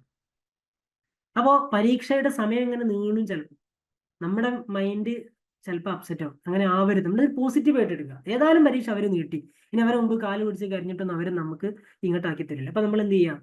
നമ്മൾ അതിനു വേണ്ടിയിട്ട് സീരിയസ് ആയിട്ട് ഒരുങ്ങാനുള്ള ഒരു സമയം എനിക്ക് കിട്ടിയെന്ന് പോസിറ്റീവായിട്ട് എടുക്കുക. അപ്പോൾ പോസിറ്റീവ് സ്റ്റാൻഡ് എടുക്കുക എന്നുള്ളതാണ് നമ്മെ കാരണം നമുക്ക് ഇതിന്റെ കണ്ടക്റ്റിലും എങ്ങനെ കണ്ടക്ട് ചെയ്യുക, എപ്പോൾ കണ്ടക്ട് ചെയ്യുന്നില്ല, നമുക്കൊരു പ്രത്യേകിച്ച് റോളൊന്നും ഇല്ല. നമ്മുടെ റോള് തന്നെ പഠിക്കുക, അറ്റൻഡ് ചെയ്യുക എന്നുള്ളതാണ്. അപ്പൊ നമുക്ക് റോളില്ലാത്ത കാര്യത്തെക്കുറിച്ച് നമ്മളിങ്ങനെ തലവേദന അടിച്ചിട്ട് കാര്യമില്ല. നമ്മളത് പോസിറ്റീവ് ചാൻസ് ആയിട്ട് കുറച്ചുകൂടി സമയം നന്നായിട്ട് പഠിക്കാനുള്ള ഒരു അവസരം NTA തന്നതാണെന്ന് മനസ്സിലാക്കുക. ഇപ്പോഴൊന്നും അങ്ങനെ ലാഗ് വരാറില്ല. അപ്പൊ നമ്മൾ ആ രീതിയിൽ അത് പഠിക്കുക, സിലബസ് പരമാവധി കവർ ചെയ്യുക. അപ്പൊ നമ്മൾ കോച്ചിങ് ഇൻസ്റ്റിറ്റ്യൂഷനിൽ ചേർമ്പോൾ നമുക്കുള്ളൊരു മെച്ചം, ഞാൻ അങ്ങനെ കോച്ചിങ്ങിനെ പ്രൊമോട്ട് ചെയ്യാന്നുള്ളതല്ല, പ്രിപ്പറേഷൻ്റെ ഒരു ശരിയായ റൂട്ട് പേഴ്സണലി എൻ്റെ അഭിപ്രായം നിങ്ങൾ സെൽഫ് ലേണിങ്ങിനേക്കാളും കുറെ കൂടി നമുക്ക് ഉപകരിക്കുക ഒരു ടീമിന്റെ കൂടെ നമ്മൾ പോകുന്ന സമയത്താണ്. അങ്ങനെ ആകുമ്പോൾ നമുക്ക് കൺസിസ്റ്റന്റ് ആയിട്ട് പഠിക്കാൻ പറ്റും. കൺസിസ്റ്റൻസി എന്ന് പറഞ്ഞത് മത്സര പരീക്ഷയിൽ വളരെ ഇമ്പോർട്ടൻ്റ് ആണ്. നിങ്ങൾ ഇന്ന് 10 യൂണിറ്റ് ഒന്നായിട്ട് വായിച്ചു, നിങ്ങൾ 5 ദിവസം പഠിക്കുന്നില്ലെങ്കിൽ 10 യൂണിറ്റിന്റെ പകുതിയും നിങ്ങൾക്ക് നഷ്ടമായി പോകും. കൺസിസ്റ്റന്റ് ആയിട്ട് കുറച്ച് പഠിച്ചാൽ നിങ്ങൾക്ക് എക്സാമിന്റെ ആകുന്ന സമയത്തേക്ക് നിങ്ങളുടെ മൈൻഡ് ബാക്കഡ് ആയിരിക്കും, നന്നായിട്ട് പാക്കഡ് ആയിരിക്കും ഈ സിലബസും കാര്യങ്ങളൊക്കെ. അപ്പൊ ആ രീതിയിൽ കൺസിസ്റ്റന്റ് ആയിട്ട് പഠിക്കണം. റിവിഷൻ നന്നായിട്ട് ചെയ്യണം. റിവിഷനും വളരെ ഇമ്പോർട്ടൻ്റ് ആണ്. കാരണം ഏതൊരു മനുഷ്യനും മറവി ഉണ്ടാവും. മറവിയില്ലാത്ത മനുഷ്യന്മാരൊന്നും ഇല്ല. നിങ്ങൾ തന്നെ ആലോചിച്ചാൽ മതി. ഞാൻ ഇന്നലെയും എൻ്റെ കുട്ടികൾ, നമ്മളെ ലൈഫുള്ള കുട്ടികളുടെ ഒരു സെഷനിൽ പറഞ്ഞിരുന്നു, മറവി ജീവിതത്തിൽ ഒരു മറവിയും ഇല്ലാത്ത ഏതെങ്കിലും ഒരാളെ ജീവിതത്തിൽ എപ്പോഴെങ്കിലും വെച്ച് നിങ്ങൾ കണ്ടുമുട്ടിയിട്ടുണ്ടോ? അങ്ങനെ ഉണ്ടാവില്ലേ? അയാൾക്ക് എന്തെങ്കിലുമൊക്കെ മറന്നോ? അങ്ങനെ കണ്ടുമുട്ടിയെങ്കിൽ അത് നിങ്ങളോട് ഇപ്പം മറന്നുണ്ടാവും. അപ്പൊ മറവി എന്ന് പറഞ്ഞാൽ എല്ലാവർക്കും ഉള്ള നോർമൽ പ്രോസസ്സാണ്. അപ്പൊ നമ്മൾ അതിനെക്കുറിച്ച്, എൻ്റെ മറവിയെ കുറിച്ച് ഞാൻ ആശങ്കപ്പെട്ടിട്ട് എനിക്ക് പ്രത്യേകിച്ച് കാര്യമൊന്നുമില്ല. ഞാൻ ആ ടെൻഷനിൽ എൻ്റെ ഓർമ്മയിൽ ഉണ്ടാവുമായിരുന്ന 2 കാര്യങ്ങൾ കൂടി മറന്നു പോകുമെന്നല്ലാതെ പോസിറ്റീവായിട്ടുള്ള ഒരു റിസൾട്ടും നിങ്ങൾക്ക് നിങ്ങളുടെ മറവിയെക്കുറിച്ചുള്ള ആശങ്ക തരില്ല എന്നുള്ളതാണ്. അതുകൊണ്ട് അനാവശ്യമായി നമ്മൾ മറവിയെക്കുറിച്ചും മറ്റൊന്നും എന്താവരുത്, ബോധേഡാവരുത് എന്നുള്ളതാണ് ഏറ്റവും പ്രധാനമായിട്ട് പറയാനുള്ള ഒരു സംഗതി എന്ന് പറയുന്നത്. ഓക്കെ, മറ്റൊന്ന് സിലബസിന്റെ കൂടെ ഞാൻ നേരത്തെ പറഞ്ഞ കാര്യം തന്നെ PYQ, അതാണ് നമ്മുടെ വിജയത്തിലേക്കുള്ളൊരു വഴി. സിലബസ് നന്നായിട്ട് പഠിക്കുക, അതിന്റെ കൂടെ PYQs അറ്റൻഡ് ചെയ്യുക. എന്നാൽ നമ്മൾ ഇങ്ങനെയൊക്കെ ഒരുങ്ങിയാലും ചിലപ്പോൾ ഇതൊക്കെ ഐഫറിന്റെ ഒരു സ്ട്രാറ്റജി കൂടി ആട്ടോ ഞാൻ പറയുന്നത്. കുട്ടികളെ PYQs ഒക്കെ നന്നായിട്ട് പ്രൊവൈഡ് ചെയ്യുന്നുണ്ട്. ഞാൻ അതിന്റെ വിശദാംശങ്ങളും പറയാം. അപ്പൊ ഇങ്ങനെയൊക്കെ നമ്മൾ നന്നായി പഠിച്ചു, നമ്മളിങ്ങനെ ആലോചിച്ച് നോക്കുന്ന സമയത്ത് റിസൾട്ട് വന്നു, ഞാൻ ബാക്കായി അല്ലെങ്കിൽ ഫെയിലായി. അപ്പൊ ഞാൻ അങ്ങനെ കുറെ ആലോചിച്ച് നോക്കി, എന്താണ് ഞാൻ പഠിച്ചിട്ടുള്ള സിലബസ് മൊത്തം ഞാൻ പഠിച്ചിട്ടുണ്ട്, പക്ഷെ എന്താണ് എനിക്ക് റിസൾട്ടിലേക്ക് എത്താൻ പറ്റാത്തത്? ഒരുപാട് കാരണങ്ങളുണ്ടാവും. നിങ്ങളുടെ ആങ്സൈറ്റി ആയിരിക്കാം. എക്സാം ഹാൾ മാനേജ് ചെയ്യാൻ പറ്റുക എന്നുള്ളത് വളരെ നല്ലൊരു സ്കില്ലാണ്. ചില ആളുകളൊക്കെ ഉപ്പൊക്കെ ആയിട്ടാണ് എക്സാം ഹാളിൽ പോകുന്നത്. കാരണം അവിടെ എത്തിയാൽ പ്രഷറൊക്കെ ആകെ ഇതായിട്ട് ബുദ്ധിമുട്ടും.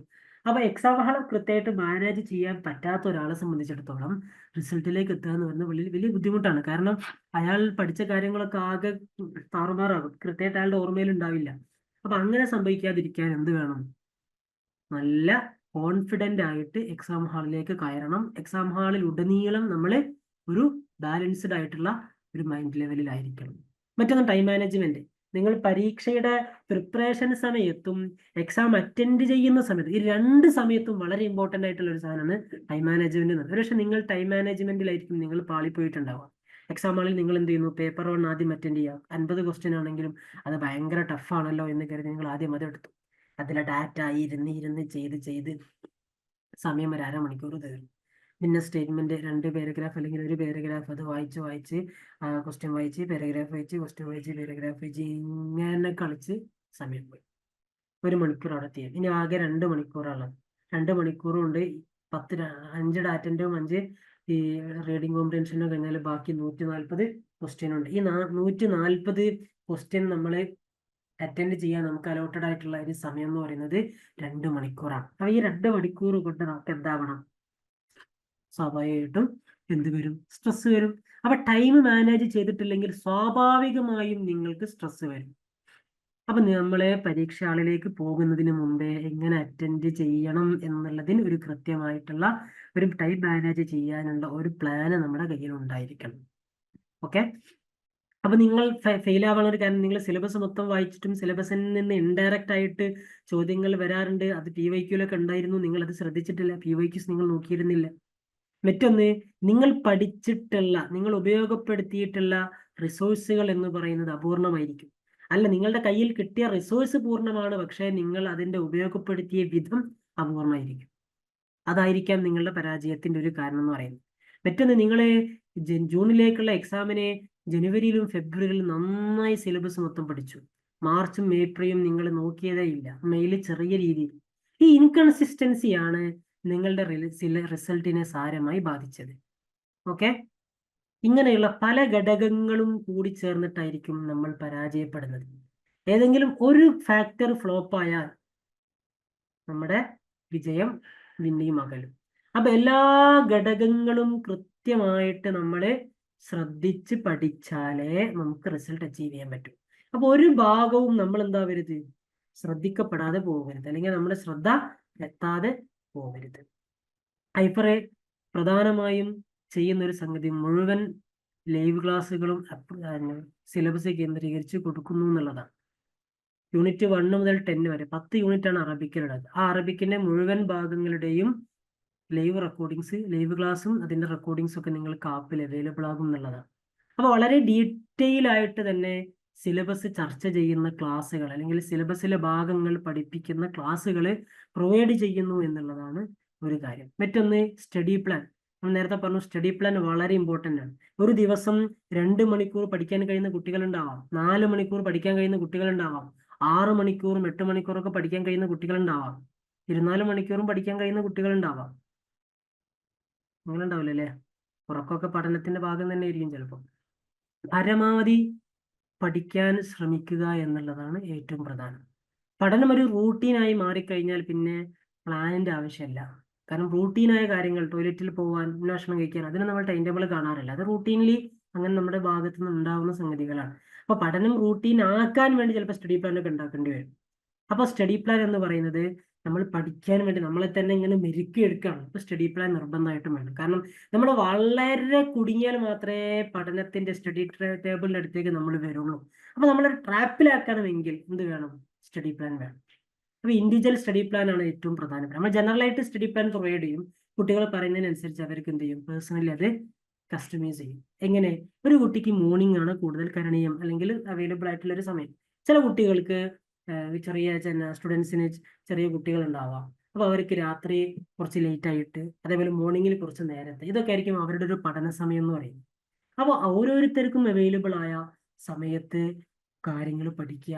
അത് പരമാവധി എന്ത് ചെയ്യുക? ക്വാളിറ്റിയോട് കൂടി പഠിക്കുക. ചില ആളുകൾ പുസ്തകം തുറന്നു വെച്ചാൽ അങ്ങനെ ഫോൺ ഇപ്പുറത്തുണ്ടാകും, 2 മിനിറ്റ് ഫോണിൽ, 2 മിനിറ്റ് മെറ്റീരിയൽ, പിന്നെ ഒരു മെസ്സേജ് വരുന്നു, പിന്നെ ചാറ്റുന്നു, പിന്നെ യൂട്യൂബിൽ റീല് പോകുന്നു, ഇൻസ്റ്റയിൽ പോകുന്നു, അങ്ങനെ പല വഴികളിലൂടെയും കറങ്ങി തിരിഞ്ഞ് ഇവിടെ എത്തും. ഒരു കണക്ഷൻ കിട്ടില്ല.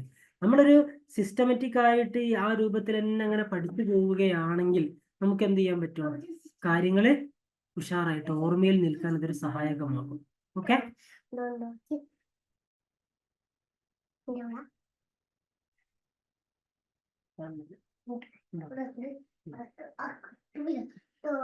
ഓക്കെ. അപ്പൊ നമ്മൾ എന്ത് ചെയ്യണം? വളരെ നന്നായിട്ട് തന്നെ പഠിക്കുന്ന സമയത്ത് നന്നായിട്ട് ശ്രദ്ധിക്കണം. ചില ആളുകൾ ലാവിഷായിട്ട് 10 യൂണിറ്റ് ഞാൻ വായിച്ചു എന്ന് പറയാൻ വേണ്ടി വായിച്ചത് കൊണ്ടൊരു കാര്യമില്ല. സിലബസ് മൊത്തം കവർ ചെയ്ത ആൾക്കാർക്ക് പ്രത്യേകിച്ച് ഫെലോഷിപ്പ് ഒന്നും കൊടുക്കുന്നില്ല. പരീക്ഷയിൽ റിസൾട്ട് ഉണ്ടാവുക എന്നുള്ളത്. ആ റിസൾട്ട് ഉണ്ടാവണമെങ്കിൽ കാര്യങ്ങൾ ഓർമ്മയിലുണ്ടാവും. ഓർമ്മയിൽ ഉണ്ടാവണമെങ്കിൽ ആ പഠിക്കുന്ന സമയത്ത് നല്ല ശ്രദ്ധ കൊടുത്തിട്ട് തന്നെ പഠിക്കണം. ഓക്കെ, അപ്പൊ സ്റ്റഡി പ്ലാൻ നമ്മെ കൃത്യമായിട്ട് സ്റ്റഡി ടേബിളിൽ നിലനിർത്താൻ സഹായിക്കും എന്നുള്ളതാണ്. മറ്റൊന്ന്, ടെസ്റ്റുകൾ. ഒരു മത്സര പരീക്ഷയ്ക്ക് ടെസ്റ്റുകൾ നിരന്തരം ചെയ്യും. കാരണം എക്സാമിന്റെ പാറ്റേൺ പരിചയപ്പെടാനുള്ള ഇമ്പോർട്ടൻ്റ് ആണ് ഞാൻ നേരത്തെ പറഞ്ഞത്. എങ്ങനെയൊക്കെയാണ് ഈ പാറ്റേൺ നമുക്ക് ഫെമിലിയർ ആവുക? അത് ഫെമിലിയർ ആവുന്നത് ഡെയിലി ടെസ്റ്റുകൾ നിരന്തരം ചെയ്യുക എന്നുള്ളതാണ്. ഇപ്പൊ ഐഫറൊക്കെ കൊടുക്കുന്നത് 10-200 സെറ്റ് ഡെയിലി ടെസ്റ്റ് ഉണ്ടാവും. ഒരു യൂണിറ്റിൽ നിന്ന് 10-15 ഒരു 10 ക്വസ്റ്റ്യൻ വീതമുള്ള ഒരു 15 സെറ്റൊക്കെ ശരാശരി ഒരു യൂണിറ്റിൽ നിന്ന് ഉണ്ടാകും. അങ്ങനെ ആകുന്ന സമയത്ത് ഒരു 150, 180 ഒക്കെ മേലെ സെറ്റുകൾ മൊത്തം എന്താവുന്നുണ്ട്? മൊത്തം യൂണിറ്റുകൾ ഡെയിലി ടെസ്റ്റ് ആയിട്ട് വരുന്നുണ്ട്. ഓക്കെ, അപ്പോ അതോടൊപ്പം നമുക്ക് സിലബസ് മൊത്തം കവർ ചെയ്യുന്ന രൂപത്തിൽ ഒരു 50 ക്വസ്റ്റ്യൻ ഒക്കെ ആയിട്ട് എന്ത് ചെയ്യും, വീക്കിലി മെഗാമോക്കുകൾ നമ്മൾ കുട്ടികൾക്ക് പ്രൊവൈഡ് ചെയ്യാറുണ്ട്. ഓരോ ആഴ്ചയിലും 50 ചോദ്യം, ശരാശരി ഒരു യൂണിറ്റിന് 5 ക്വസ്റ്റ്യൻ. അപ്പൊ ഇങ്ങനെ ആകുന്ന സമയത്ത് ഓരോ ദിവസവും ഓരോ യൂണിറ്റിന്റെ ഭാഗം പഠിക്കുന്നതോടൊപ്പം ഒരാഴ്ചയിൽ സിലബസിന്റെ ഒരു പൂർണ്ണ ചിത്രം കൂടി കുട്ടികൾക്ക് ലഭ്യമാകുമ്പോൾ സിലബസിന് അവർ ഇതുവരെ വന്ന പ്രിപ്പറേഷൻ സ്ട്രാറ്റജിയിൽ എന്തെങ്കിലും മാറ്റങ്ങൾ വരുത്തണോ, ഈ യൂണിറ്റ് പഠിക്കുന്ന സമയത്ത് ഈ ഭാഗങ്ങൾക്ക് കുറച്ചുകൂടി കൂടുതൽ ഫോക്കസ് കൊടുക്കണോ, ഇങ്ങനെയുള്ള ഒരു കാര്യം അവർക്ക് ശ്രദ്ധിക്കാൻ സഹായകമാകും എന്നുള്ളതാണ് വീക്ക്ലി ടെസ്റ്റുകളുടെ ഒരു ഗുണം എന്ന് പറയുന്നത്. മന്ത്ലി ടെസ്റ്റ് എന്ന് പറയുന്നത് 150 ക്വസ്റ്റ്യനുകളായിരിക്കും.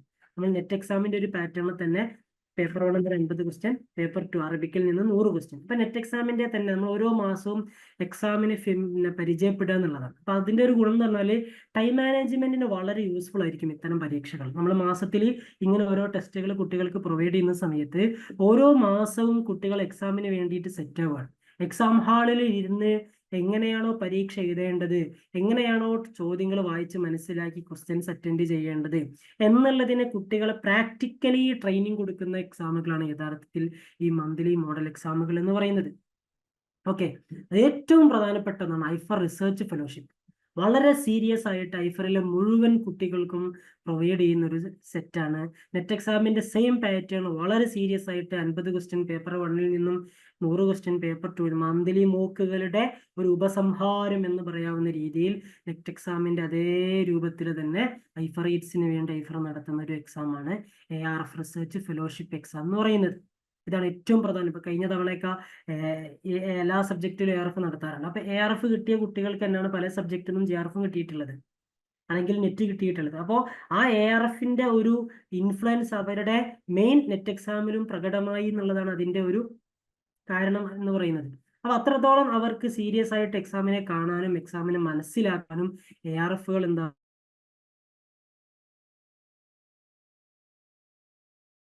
പ്രിപ്പറേഷനിൽ നമ്മൾ 2 ദിവസം വായിക്കും, പിന്നെ വായിക്കാതെ ആയിപ്പോൾ. അപ്പൊ നിങ്ങളെ മെന്ററിങ് ചെയ്യുന്ന ഒരാളുണ്ടാവുക എന്ന് പറയുന്നത് വളരെ യൂസ്ഫുൾ ആയിട്ടുള്ള ഒരു സാധനം. ഇപ്പൊ മെന്ററിങ്ങിന് ഐഫർ ഉപയോഗിക്കുന്ന ഒരു കാര്യമാണ് ഈ ഗ്രോത്ത് റിപ്പോർട്ട് എന്ന് പറയുന്നത്.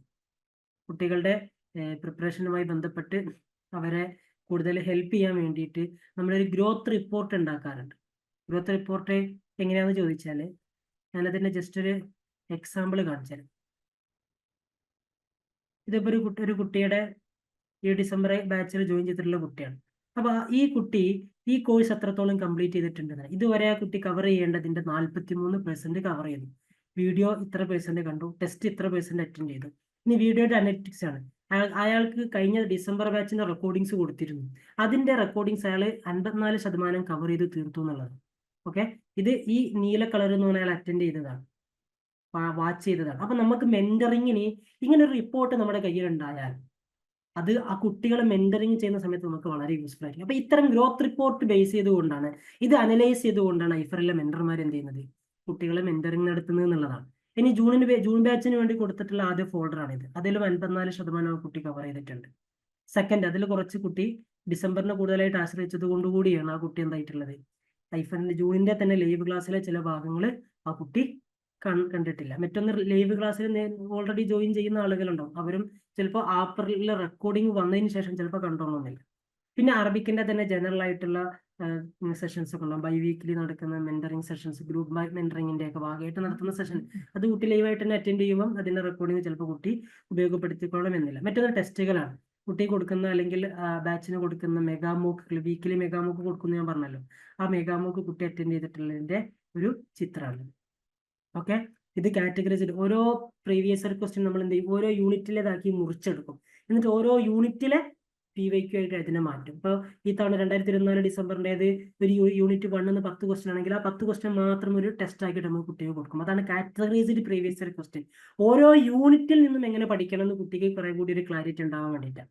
അപ്പോൾ ആ കുട്ടി അറ്റൻഡ് ചെയ്തതിന്റെ ഒരു ചിത്രം, ഈ നീല എന്ന് പറഞ്ഞ കുട്ടി അറ്റൻഡ് ചെയ്തതാണ്, ചെയ്യേണ്ടിയിരുന്നതാണ് ഇത്ര മൊത്തം. അപ്പൊ അതിന്റെ ഒരു ചിത്രമാണ്. ഓക്കെ, മൊത്തം ഡെയിലി ടെസ്റ്റ് ആ കുട്ടിക്ക് 29 സെറ്റാണ് ഇതുവരെ അവൈലബിൾ ആയിട്ടുള്ളത്. അതിൽ 15 എണ്ണം ചെയ്തു. അപ്പോൾ ടോട്ടൽ ടെസ്റ്റ് ബേസിൽ നോക്കുന്ന സമയത്ത് 57% ഒരു പ്രോഗ്രഷനാണ് ആ കുട്ടിയിൽ നിന്ന് നമുക്ക് പ്രകടമായിട്ടുള്ളത്. അപ്പൊ ഇങ്ങനെ കുട്ടിയുടെ ഗ്രോത്ത് കറക്റ്റ് ആയിട്ട് നമുക്ക് മെഷർ ചെയ്യാവുന്ന രൂപത്തിൽ എന്തുണ്ട്, ഡാറ്റകൾ നമ്മുടെ കയ്യിലുണ്ട്. അപ്പൊ ഈ രൂപത്തിലൊക്കെ മെന്ററിങ് നടത്തി കുട്ടിയുടെ പോരായ്മകളൊക്കെ കൃത്യമായിട്ട് മനസ്സിലാക്കിയിട്ട് തന്നെ മെന്ററിങ് നടത്തുമ്പോൾ കുട്ടിക്കും കുറെ കൂടി ഹെൽപ്ഫുൾ ആയിരിക്കും. വീഴ്ചകൾ മനസ്സിലാക്കാനും അടുത്ത ആ തെറ്റുകളൊക്കെ തിരുത്തിയിട്ട് മുന്നോട്ട് പോകാൻ. പിന്നെ ഏറ്റവും പ്രധാനപ്പെട്ട ആക്ടിവിറ്റി ഗ്രൂപ്പാണ്. നമ്മളിങ്ങനെ ക്ലാസ് എടുക്കുന്ന ഫാക്കൽറ്റീസും മെന്ററും കുറെ വർക്ക് ചെയ്തിട്ട് കാര്യമില്ല. അവരിങ്ങനെ ദിശ കാണിച്ചു കൊടുക്കുക, വെളിച്ചം അടിച്ചു കൊടുക്കുക എന്നുള്ളതാണ്. പണിയെടുക്കേണ്ടതും അധ്വാനിക്കേണ്ടതും കുട്ടികളാണ്. അപ്പൊ കുട്ടികളുടെ വർക്കിനെ അസൈൻ ചെയ്യാനും അവർക്കൊരു റൂട്ട് നിശ്ചയിച്ചു കൊടുക്കാനും ഒക്കെ ഉള്ള ആക്ടിവിറ്റി ഗ്രൂപ്പുകൾ ഉണ്ടാവും. അതിൽ ക്വസ്റ്റ്യൻ ഷെയർ ചെയ്യും, അതിൽ ചില കൺസെപ്റ്റുകൾ അവർ പറയും, അതിന്റെ വോയിസുകൾ അവർ ഷെയർ ചെയ്യും. ഈ രൂപത്തിൽ അവരുടെ പ്രിപ്പറേഷൻ കുറെ കൂടി മൂർച്ചപ്പെടുത്തുന്ന കാര്യങ്ങൾ പ്ലാൻ ചെയ്യുക, അതിൽ അവര് ഉറച്ചു നിൽക്കുക എന്നുള്ളതാണ് ഈ ഗ്രൂപ്പിന്റെ ഒരു പ്രധാനപ്പെട്ട താല്പര്യം എന്ന് പറയുന്നത്. അപ്പൊ ആ രീതിയിൽ അവരുടെ പ്രിപ്പറേഷൻ സെറ്റ് ആക്കാൻ ഉണ്ടാകുന്നുണ്ട് ആക്ടിവിറ്റി ഗ്രൂപ്പ് ഉപയോഗപ്പെടും എന്നുള്ളതാണ്. മറ്റൊന്നാണ് ഏറ്റവും പ്രധാനപ്പെട്ട ഒന്ന്, എക്സാമിനോട് അടുപ്പിച്ച് നടത്തുന്ന JRF ക്ലബ്ബുകളാണ്. അറബിക്കിനെ സംബന്ധിച്ചിടത്തോളം പ്രീവിയസ് ഇയർ ക്വസ്റ്റ്യൻസ് ഇപ്പൊ ഒരു 10 സെറ്റും 11 സെറ്റൊക്കെ 2018 മുതലുള്ളതാണ് കഴിഞ്ഞ തവണയൊക്കെ ഡിസ്കഷൻ നടത്തിയിട്ടുള്ളത്. അപ്പൊ ആ രീതിയിൽ ഒരുപാട് സെറ്റുകൾ എന്താകുന്നു ലൈവായിട്ട് കുട്ടികൾക്ക് JRF ക്ലബ്ബ് എന്ന പേരിൽ ഡിസ്കഷൻ നടത്തും. പ്രീവിയസ് ക്വസ്റ്റ്യൻസ് ചർച്ച ചെയ്യും. അപ്പൊ പ്രീവിയസ് ക്വസ്റ്റ്യൻസ് ചർച്ച ചെയ്യുമ്പോൾ കുട്ടികൾക്ക് എങ്ങനെയൊക്കെയാണ് ചോദ്യങ്ങൾ വരികയെന്നും അതിന്റെ ഭാഗം എങ്ങനെയാണ്, ഈ പരീക്ഷ ഇത്തരം ചോദ്യങ്ങൾ വരുന്ന സമയത്ത് നമ്മുടെ അപ്രോച്ച് എങ്ങനെയായിരിക്കണം, ഇങ്ങനെ തുടങ്ങി വിശദമായിട്ട് തന്നെ ഡിസ്കഷൻ നടക്കും എന്നുള്ളതാണ് JRF ക്ലബ്ബുകളുടെ ഏറ്റവും പ്രധാനപ്പെട്ട ഒരു ഗുണമെന്ന് പറയുന്നത്. ഓക്കെ. മറ്റൊന്ന് ഹാപ്പിനെസ് ഓഫീസർ. ചില കുട്ടികൾക്ക് ഭയങ്കര ടെൻഷൻ, ഫാമിലി ഇഷ്യൂസ് ഒക്കെ ആണ്. അപ്പോൾ ഹാപ്പിനെസ് ഓഫീസേഴ്സ് ഇടയ്ക്കിടയ്ക്ക് നിങ്ങൾ കോൺടാക്ട് ചെയ്യും, നിങ്ങളുടെ മെന്റൽ ഹെൽത്തിനെ സപ്പോർട്ട് ചെയ്യാൻ വേണ്ടി ഉണ്ടാവുകയും ചെയ്യും. ഓക്കെ. ഇനി നമുക്ക് ഫെലോഷിപ്പ് കിട്ടുന്നുണ്ടല്ലോ. അപ്പൊ ചില കുട്ടികൾക്ക് പഠിക്കാൻ ഒരു മൂഡ് വരുന്നുണ്ട്. അപ്പൊ മൂഡ് വരുത്താനുള്ള ഒരു സാധനമാണ് ഞാൻ പറഞ്ഞത്. ഇടയ്ക്കിടയ്ക്ക് ഫെലോഷിപ്പിനെ കുറിച്ച് ആലോചിച്ചാൽ മതി. ഓക്കെ. JRF ഫെലോഷിപ്പ് എന്ന് പറഞ്ഞാൽ JRF 37,000 ആണ്. വിത്ത് HRA വർഷത്തില് 10,000 രൂപ കണ്ടിൻജൻസി 4 മാസമായിട്ടാണ് ഇത് കിട്ടുക. ഓക്കെ. മാർച്ചിൽ കിട്ടും, ജൂണിൽ കിട്ടും, സെപ്റ്റംബറിൽ കിട്ടും, ഡിസംബറിൽ കിട്ടും. അങ്ങനെ 4 മാസത്തിൽ 2,500 വീതം. അപ്പൊ കണ്ടിൻജൻസി 10,000 ഉണ്ടാകും. 37,000 ഫെലോഷിപ്പ് ഉണ്ടാകും. പിന്നെ വളരെ റൂറൽ ആയിട്ടുള്ള ഏരിയയിലൊക്കെ ആണെങ്കിൽ 9% HR ഉണ്ടാകും. കുറെ കൂടി മുനിസിപ്പൽ ഏരിയ ഒക്കെ ആണെങ്കിൽ അതിൽ 18% HRA ഉണ്ടാവും. മെട്രോ പോലെയുള്ള ഡൽഹി അങ്ങനെയുള്ള എക്സ് കാറ്റഗറിയിൽ വരുന്ന ഏരിയയിലാണെങ്കിൽ 27% HRA ഉണ്ട്. ഏകദേശം ഒരു നോർമൽ നമുക്കൊക്കെ 18% ആണ്. ഏകദേശം 43ന്റെ മുകളിൽ വരും ആ സമയത്ത്. ഇത് 18% HRA കിട്ടുമ്പോൾ. മറ്റേതാണ് എങ്കിൽ ഏകദേശം 47ന്റെ അടുത്തൊക്കെ വരും ഇവിടെ എക്സ് കാറ്റഗറിയിലൊക്കെ ആണെങ്കിൽ. അപ്പോൾ SRF ആയി കഴിഞ്ഞാൽ 42,000. ജൂനിയർ എന്നുള്ളത് സീനിയർ ആകുമ്പോൾ 2 വർഷം കഴിഞ്ഞാൽ 42,000 ഫെലോഷിപ്പിന്റെ എമൗണ്ട് വിത്ത് HRA. കണ്ടിൻജൻസി 20,500 21 അങ്ങനെ എന്തോ വരും. 10 എന്നുള്ളത് അതിന്റെ ഇരട്ടിയൊക്കെ ആയിട്ട് മാറും. അപ്പൊ ഇങ്ങനെ ഫെലോഷിപ്പ് കിട്ടുന്നുണ്ട് എന്നുള്ളൊരു കാര്യം ആലോചിച്ചാൽ മതി. ഇടയ്ക്കിടയ്ക്ക് പൈസയുടെ ആർത്തി എന്ന് പറഞ്ഞാൽ എല്ലാവർക്കും ഉള്ളതാണല്ലോ. പിന്നെ നമുക്ക് നല്ല യൂണിവേഴ്സിറ്റികൾ PhD ചെയ്യാൻ പറ്റും. JRF ഒക്കെ ഉണ്ടെങ്കിൽ യൂണിവേഴ്സിറ്റികൾ നമ്മൾ എന്ത് ചെയ്യും, കൂടുതലായിട്ട് താല്പര്യപ്പെടും. ഓക്കെ. അതേപോലെ നമുക്ക് വലിയ വലിയ പ്രൊജക്ടിന്റെ ഭാഗമാവാം. PhD ഒക്കെ എടുത്ത് നമുക്ക് വലിയ വലിയ റിസർച്ച് പ്രൊജക്ടിന്റെ ഭാഗമാവാൻ അവസരമുണ്ട് എന്നുള്ളത്. ഓക്കെ. പിന്നെ ഒരുപാട് ഓപ്പർച്യൂണിറ്റീസ്, നെറ്റഡ് അസിസ്റ്റന്റ് പ്രൊഫസർ ആവാൻ അവസരമാണ്. അതേപോലെ റിസർച്ച് സ്കോളർ ആവാൻ, ഗവൺമെന്റ് ജോലികൾ കിട്ടാൻ, ഡിപ്ലോമസിയിലും അതേപോലെ വലിയ വലിയ തസ്തികകളിലൊക്കെ ജോലി കിട്ടാൻ അതൊരു കാരണമാണ്. പിന്നെ കണ്ടന്റ് റൈറ്റിംഗ്, അതേപോലെ അക്കാഡമിക്, ഇങ്ങനെ ഒരുപാട് മേഖലകളിൽ എന്താവുന്നുണ്ട്, നമുക്ക് അവസരങ്ങൾ വരുന്നു എന്നുള്ളതാണ്. അപ്പൊ നമ്മൾ സ്വയം മോട്ടിവേഷൻ നടത്തിക്കൊണ്ടേയിരിക്കണം. നന്നായിട്ട് സമർപ്പിതരായ ആളുകൾക്ക് മാത്രമേ എന്താവുന്നുള്ളൂ, നല്ല റിസൾട്ട് അച്ചീവ് ചെയ്യാൻ പറ്റുന്നുള്ളൂ, അല്ലെങ്കിൽ നല്ല മേഖലയിലേക്ക് എത്തിപ്പെടാൻ പറ്റുന്നുള്ളൂ. അപ്പൊ ഈ രൂപത്തിൽ അറബിക് എന്ന് പറയുന്ന UN ഒക്കെ അംഗീകരിച്ചിട്ടുള്ള 6 ഭാഷകളിലൊന്നാണ്. വേൾഡ് ലെവലിൽ സംസാരിക്കുന്ന 10-27 രാജ്യങ്ങളിൽ ഒഫീഷ്യൽ ഭാഷയായിട്ടുള്ള ഒരു ഭാഷയാണ്. അപ്പൊ ആ ഒരു ഭാഷയുടെ ഏറ്റവും മികച്ച ഒരു കരിയറിലേക്ക് അല്ലെങ്കിൽ മേഖലയിലേക്ക് നമുക്ക് എത്തിപ്പെടാൻ പറ്റും എന്നുള്ളതാണ് ഇത്തരം മത്സര പരീക്ഷയുടെയും അതിന്റെ തുടർന്ന് നമ്മൾ PhD ഒക്കെ ചെയ്യുന്നത് കൊണ്ട് നമുക്ക് ഉണ്ടാകുന്ന ഒരു ഗുണം എന്ന് പറയുന്നത്. അപ്പൊ ആ രീതിയിൽ നമ്മൾ ഫോക്കസ് ചെയ്യുക, നന്നായിട്ട് റെഗുലർ ആയിട്ട് തന്നെ നമ്മൾ പഠിക്കുക. ഓക്കെ. നമുക്ക് കിട്ടും. എനിക്ക് കിട്ടില്ല എന്നുള്ള ഒരു ആത്മവിശ്വാസ കുറവല്ല ഉണ്ടാവേണ്ടത്. നമ്മൾക്ക് കഴിയും. നമ്മെ പോലെയുള്ള ആളുകൾക്കാണ് ഇതുവരെ കഴിഞ്ഞിട്ടുള്ളത്. ഇനി നമ്മൾക്ക് കഴിയും. അങ്ങനെയുള്ള ഒരു കോൺഫിഡൻസ് എന്ത് ചെയ്യുക, സ്വയം വർദ്ധിപ്പിക്കുക എന്നുള്ളതാണ്. Okay. Hard work with smart work, അതാണ് സക്സസ് എന്ന് പറയുന്നത്. അല്ലെങ്കിൽ അതിന്റെ ഒരു ഉൽപ്പന്നമാണ്, റിസൾട്ടാണ് സക്സസ് എന്ന് പറയുന്നത്. ഓക്കെ. ഏറ്റവും പ്രധാനപ്പെട്ട ഒരു കാര്യം ഞാൻ നേരത്തെ പറഞ്ഞു, IFRA ഇന്ത്യയിലെ നെറ്റില് അറബിക്കില് OBC NCA 6 പേർക്കാണ് JRF ഉള്ളത്. അതിൽ 6ഉം IFRന്റെ സ്റ്റുഡൻസ് ആണ്. ആകെ ഐഫറിൽ ഇത്തവണ ഉണ്ടായിട്ടില്ല. ആകെ ഓൾ ഇന്ത്യ ലെവലില് UP അവിടെയൊക്കെ വരുന്ന ആളുകളുണ്ടല്ലോ, അവരൊന്നും ഇപ്പോൾ നമ്മളെ കോച്ചിങ്ങിന്റെ ഭാഗമാവില്ലല്ലോ. അങ്ങനെ മൊത്തത്തിലാകെ 20 ആളുകൾക്ക് പറ്റാണ് JRF ഉണ്ടായിട്ടുള്ളത്. അതിൽ 10 JRF ഐഫറിനാണ്. ഓക്കെ, അതില് ഓൾ ഇന്ത്യ ലെവലിൽ തന്നെ ഫസ്റ്റ് റാങ്ക് എന്ന് പറയാവുന്നത് ഹിബയാണ്. ഹിബ ഐഫറിന്റെ സ്റ്റുഡന്റ് ആണ്. അപ്പൊ അവരൊക്കെ എങ്ങനെ പഠിച്ചു എന്ന് വെച്ചാൽ അവര് നമ്മുടെ JRF ക്ലബിലൊക്കെ വളരെ ആക്റ്റീവായിട്ട് പാർട്ടിസിപ്പേറ്റ് ചെയ്തു. അവര് ആക്ടിവിറ്റി ഗ്രൂപ്പ് കേന്ദ്രീകരിച്ചിട്ടൊക്കെ നന്നായിട്ട് മെറ്റീരിയൽ വായിച്ചു, ഒരു ടെസ്റ്റും മിസ്സാക്കാതെ അറ്റൻഡ് ചെയ്തു. ഇങ്ങനെ പ്രിപ്പറേഷൻ പൂർണ്ണമായി ഡെഡിക്കേറ്റഡ് ആയി എന്നുള്ളതാണ് ഹിബയുടെയും അതേപോലെ ബാക്കിയുള്ള ആളുകളുടെ ഒക്കെ ഒരു വിജയത്തിന്റെ ഘടകം എന്ന് പറയുന്നത്. അപ്പൊ നമ്മൾ എത്രത്തോളം ഇതിന്റെ ഭാഗമാകുന്നുവോ അതിനനുസരിച്ചിട്ടുള്ള ഒരു റിസൾട്ട് നമുക്ക് അച്ചീവ് ചെയ്യാൻ പറ്റും. എത്രത്തോളം നമ്മൾ പിന്നോട്ട് പോകുന്നുവോ അതിനനുസരിച്ച് നമ്മുടെ റിസൾട്ട് ബാക്കടിക്കും. അപ്പോൾ പാൻ ഇന്ത്യയിൽ തന്നെ വളരെ മികച്ചൊരു റിസൾട്ട് ഈ കഴിഞ്ഞ ബാച്ചിൽ നിന്ന് 2024 ഡിസംബറിൽ ഐഫർ ഉണ്ടായി എന്നുള്ളതാണ്. നിങ്ങൾ നോക്കൂ, 10 JRFും 54 നെറ്റും 100-ൽ പരം PhDയുമാണ് ഐഫറിന് കിട്ടിയിട്ടുള്ളത്. വളരെ നല്ല റിസൾട്ടാണ്. അപ്പോൾ ഇങ്ങനെ നമുക്കൊരു റിസൾട്ട് കിട്ടുന്നത് എന്തുകൊണ്ടാണ്? ഇവിടുത്തെ ഒരു മെക്കാനിസം, ഹാപ്പി ലേണിംഗ് സിസ്റ്റം എന്ന് പറയുന്ന മെക്കാനിസം വളരെ സ്മൂത്ത് ആയിട്ട് റൺ ചെയ്യുന്നത് കൊണ്ടും കുട്ടികൾ വളരെ താല്പര്യത്തോട് വളരെ ഈഗർലി അവർ പഠനവുമായി ബന്ധപ്പെടുന്നു എന്നുള്ളത് കൊണ്ടുമാണ് നമുക്ക് നല്ല റിസൾട്ട് ഉണ്ടാക്കാൻ പറ്റുന്നത്. അപ്പൊ നിങ്ങൾ നല്ല സർക്കിളിൽ എത്തിയാൽ, നമ്മൾ പറയാറുണ്ടല്ലോ നമ്മുടെ ഒരു സ്വഭാവം അല്ലെങ്കിൽ നമ്മുടെ ഒരു ക്യാരക്ടർ എന്ന് പറഞ്ഞാൽ നമ്മൾ ഇടപെടുന്ന സർക്കിളിന്റെ ഒരു ആവറേജ് ആയിരിക്കും.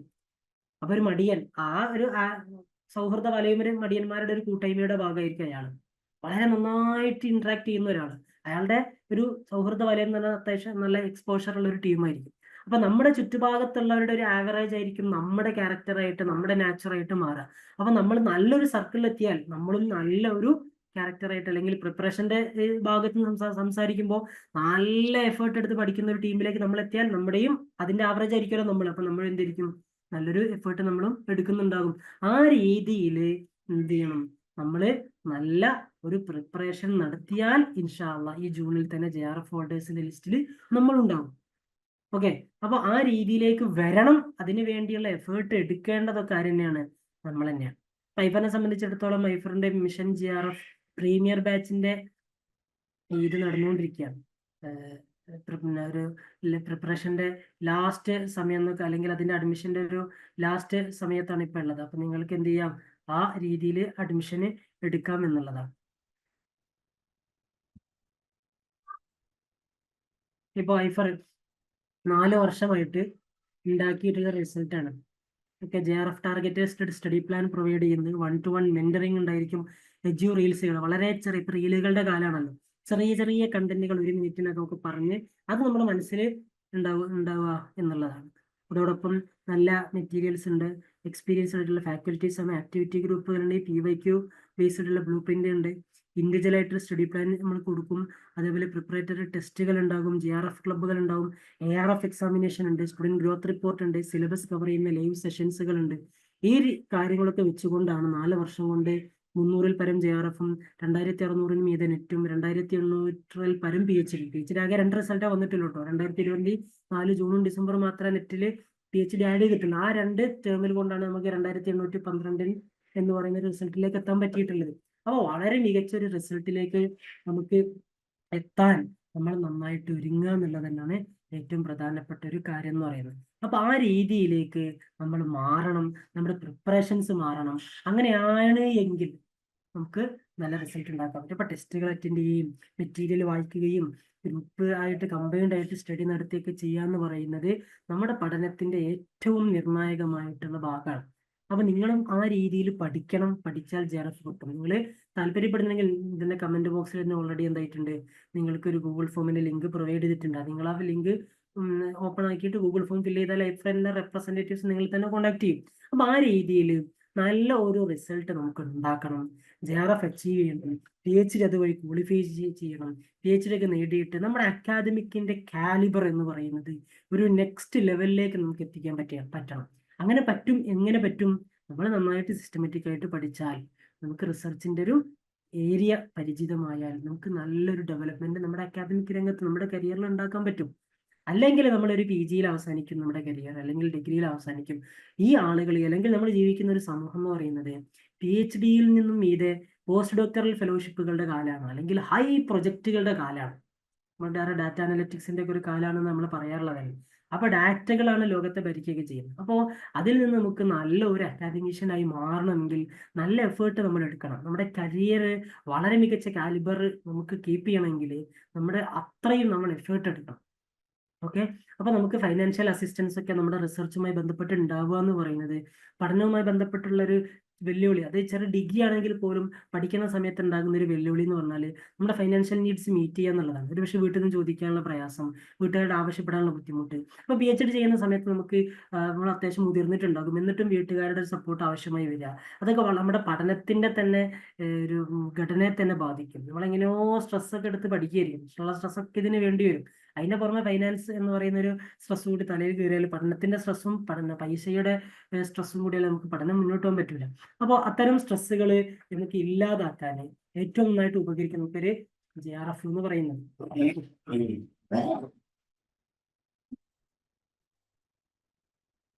ഓക്കെ, അപ്പൊ ആ രീതിയിൽ നമ്മൾ ഇപ്പോഴേ പ്ലാൻ ചെയ്യുകയും ഇപ്പോഴേ തന്നെ ഇനിയും ലേറ്റ് ആവാതെ പ്രിപ്പറേഷന് വേണ്ടി ഒരുങ്ങിയൊക്കെ ചെയ്യുക എന്നുള്ളതാണ് ഏറ്റവും പ്രധാനപ്പെട്ട ഒരു ഘടകം. ഓക്കെ, ഇനി നിങ്ങൾക്ക് എന്തെങ്കിലും പറയാനുണ്ടെങ്കിൽ പറയാം. ഓക്കെ, കുറഞ്ഞ സമയം, പല ആളുകൾക്കും പല കാര്യങ്ങളും ചിലപ്പോൾ അറിയേണ്ടതുണ്ടാകും. അപ്പം എനിക്കറിയുന്നതാണെങ്കിൽ പറയാം, അല്ലെങ്കിൽ നമുക്കത് സ്കിപ്പ് ചെയ്യാം, അല്ലെങ്കിൽ നോക്കിയിട്ട് പിന്നെ പറയാം. ഓക്കെ, സർ അസ്സലാമു അലൈക്കും. പറഞ്ഞോളൂ ഫസീബ, പറഞ്ഞോളൂ. ഇപ്പൊ പ്രൈം ബാച്ചും പ്രോ ബാച്ചും ഉണ്ടല്ലോ. ഓക്കെ, അപ്പൊ അതിൽ പ്രോ ബാച്ചിൽ നമ്മളിപ്പോ നേരത്തെ പറഞ്ഞ daily test, weekly test, mock test ഇതൊന്നും ഇന്റേണൽ കിട്ടില്ലല്ലോ. ആയിട്ടുള്ള കാര്യങ്ങളെ ഫസിബ, ഇന്റേണൽ ആയിട്ടുള്ള നമ്മൾ ഓൾറെഡി ഐഫറിന്റെ ഭാഗം എന്നുള്ള നിൽക്കുന്ന ഡൗട്ട്സുകൾ നമുക്ക് പേഴ്സണലി ക്ലിയർ ചെയ്യാം. Okay, okay okay. ജനറൽ ആയിട്ടുള്ള കാര്യങ്ങൾ ചോദിച്ചാൽ അതായിരിക്കും എല്ലാവർക്കും കൂടെ ഒരു ഉപകാരപ്പെടുക. ഇതിലിപ്പോൾ അഡ്മിഷൻ എടുക്കാത്ത കുട്ടികളൊക്കെ ഉണ്ടോ? അവർക്ക് പ്രൈം പ്രോ എന്ത് ഇപ്പോൾ അവരുടെ ടൈം വേസ്റ്റ് ആണല്ലോ അവരെ സംബന്ധിച്ചിടത്തോളം. ഓക്കെ, നിങ്ങൾ പേഴ്സണലി കോൺടാക്ട് ചെയ്താൽ മതി.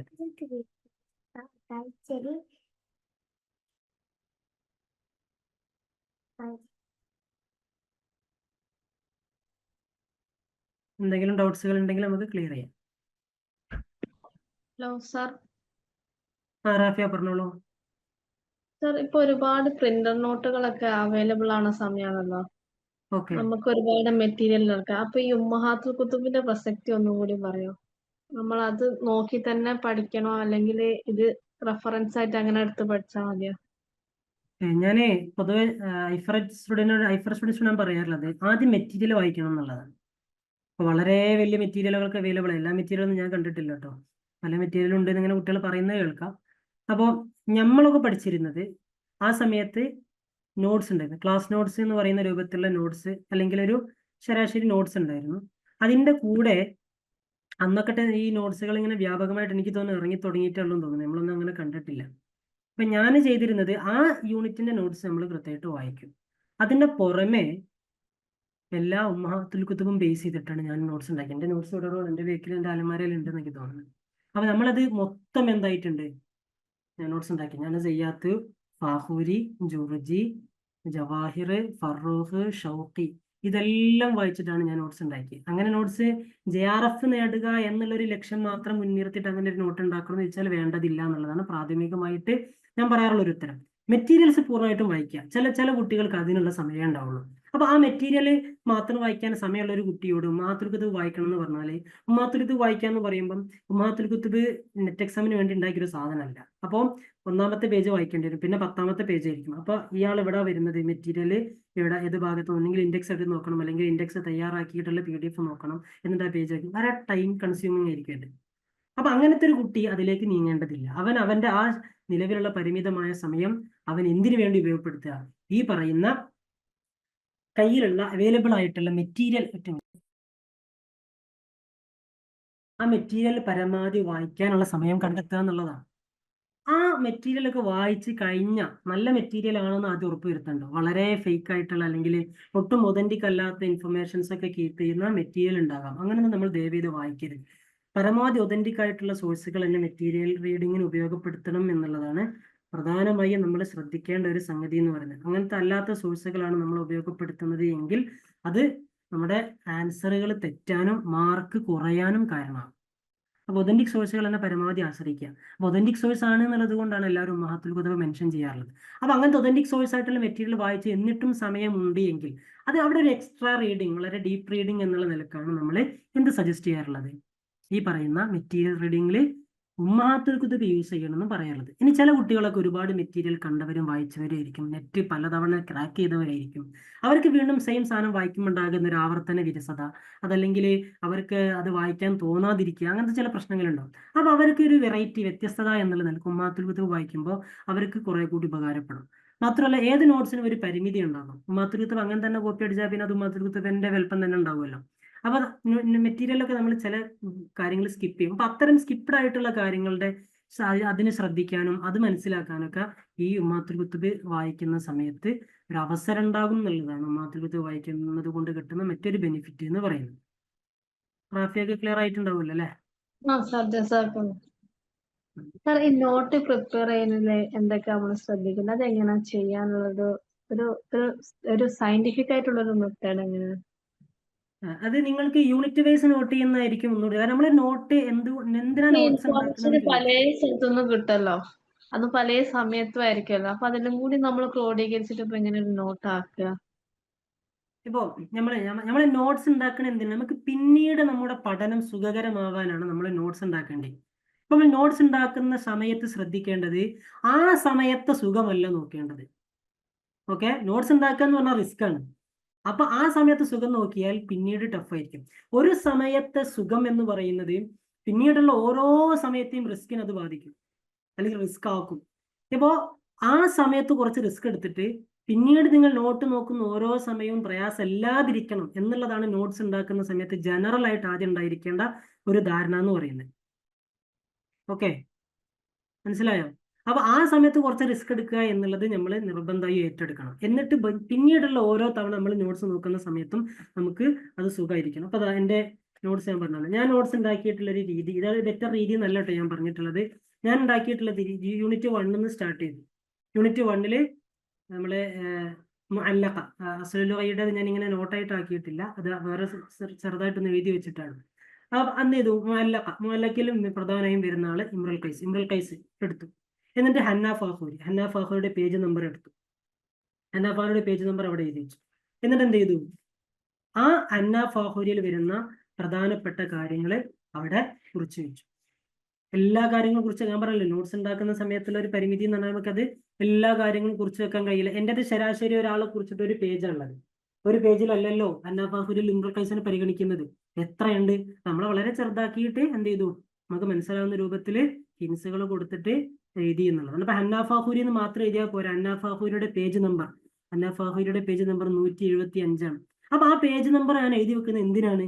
പിന്നീട് എന്തെങ്കിലും ഒരു കൺഫ്യൂഷൻ ഞാൻ ഇത് നോട്ട്സ് നോക്കുന്ന സമയത്ത് ഉണ്ടായാൽ എനിക്ക് പെട്ടെന്ന് ഹന്ന ഫാഖൂർ 125 പേജ് PDF നോക്കിയാൽ മതി. ഞാൻ ഈ സമയത്ത് സുഖത്തിന് വേണ്ടിയിട്ട് ഫാഖൂരിൽ പേജ് നമ്പർ ഒക്കെ എഴുതി വെറുതെ റിസ്ക് അല്ലേ എന്ന് കരുതി എഴുതാതിരുന്നാൽ പിന്നീട് ഇവിടെ കൺഫ്യൂഷൻ ഉണ്ടാക്കുന്ന സമയത്തൊക്കെ എനിക്കത് മറിച്ച് നോക്കേണ്ടി വരും. എവിടെയായിരുന്നു ഇൻഡെക്സ് നോക്കണം, എത്രാമത്തെ പേജിലായിരുന്നു. അപ്പൊ പിന്നീടുള്ള സുഖമാണ് നമ്മൾ പ്രധാനമായിട്ടും ആലോചിക്കേണ്ടത്. അപ്പം നമ്മൾ നോട്ട്സ് ഉണ്ടാക്കുന്ന സമയത്ത് നിങ്ങൾക്ക് ഒന്നുകിൽ യൂണിറ്റ് ബേസിൽ ഉണ്ടാക്കാം, അതായിരിക്കും ഒന്നുകൂടി നല്ലത്. ഇനി നിങ്ങൾ ഈ പറയുന്ന രൂപത്തിലെ നോട്ട്സ് അല്ല ഉദ്ദേശിക്കുന്നത്. നിങ്ങൾ ഉദ്ദേശിക്കുന്നത് ഉമ്മഹാത്തുൽ കുതുബ് ഷോർട്ടാക്കാനാണ്, ഉമ്മഹാത്തുൽ ഒരു എക്സ്ട്രാക്ഷൻ ആണ് നിങ്ങൾ ഉദ്ദേശിക്കുന്നത്. അങ്ങനെയാണെങ്കിൽ നിങ്ങൾക്ക് അതിന്റെ ഒരു ഫ്ലോയിൽ അങ്ങനെ വരാം. ഉമ്മഹാത്തുൽ കുതുബ് ആദ്യം പറയുന്നത് ചിലപ്പോൾ ഖുസ്ബിനെ സായിദിനെ ആയിരിക്കും, പിന്നെ അക്തമിനെ ആയിരിക്കും, പിന്നെ ഇമ്രുൽ ഖൈസിനെ പറയുന്നുണ്ടാവും, പിന്നെ സുഹൈറിനെ ആയിരിക്കും. അങ്ങനെ ആ രൂപത്തിലായിരിക്കും ഉണ്ടാവുക. നിങ്ങൾക്ക് അങ്ങനെയും, നിങ്ങൾ ഏത് രീതിയിലാണ് പ്ലാൻ ചെയ്യുന്നത്, നിങ്ങൾ സിലബസ് ബേസ്ഡ് ഒരു നോട്ട്സ് ആണ് ഉദ്ദേശിക്കുന്നതെങ്കിൽ നിങ്ങൾക്ക് യൂണിറ്റ് വൈസ് ആയിട്ട് അതിനെ ഉണ്ടാക്കുന്നതായിരിക്കും കുറെ കൂടി ബെനിഫിറ്റ്. ഇനി നിങ്ങൾക്ക് എല്ലാ ഉമ്മഹാത്തുൽ കുതുബും വായിക്കാൻ, ഇപ്പോൾ നേരത്തെ ഉമ്മഹാത്തുൽ കുതുബിനെ വായിക്കാൻ സമയമില്ലാത്ത ആളുകളുണ്ടാവും. പിന്നെ ഉമ്മഹാത്തുൽ കുതുബ് വായിക്കാൻ സമയമുള്ള ആളുകൾക്ക് എല്ലാം വായിക്കാൻ സമയം ഉണ്ടാവില്ല. അപ്പൊ അവരാദ്യം ചെയ്യാത്ത ആകെ 580 താഴെ പേജാണ്.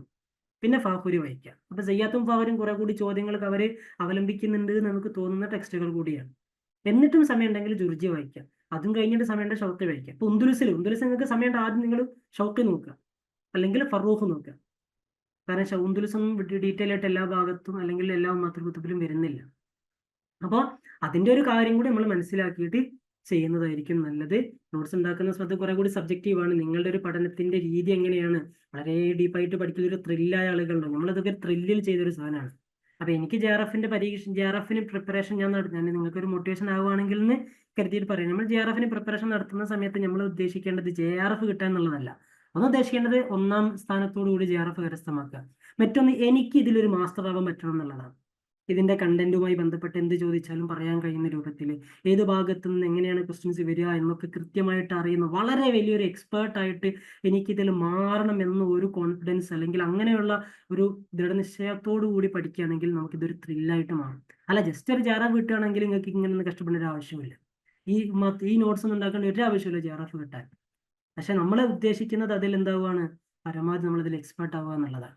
നമ്മൾ JRF കിട്ടിക്കഴിഞ്ഞാൽ നമുക്ക് ആളുകളെ ഗൈഡ് ചെയ്യാനുള്ള ഒരു സ്കില്ല് നമുക്ക് ഉണ്ടാവണം, നമുക്കത് പറഞ്ഞു കൊടുക്കാനുള്ള ഒരു കഴിവുണ്ടാവണം. ആ രൂപത്തിൽ നമുക്ക് ഈ ഇൽമു പരിപൂർണമായിട്ട് നമുക്ക് നാഫിയാക്കാൻ പറ്റണം. ആ രീതിയിൽ മെന്റാലിറ്റിയോട് കൂടി പഠിച്ചാൽ നമുക്ക് നല്ല ഒരു എക്സ്പോഷർ ഉണ്ടാവും, നമുക്ക് ചടുപ്പുണ്ടാവുകയില്ല.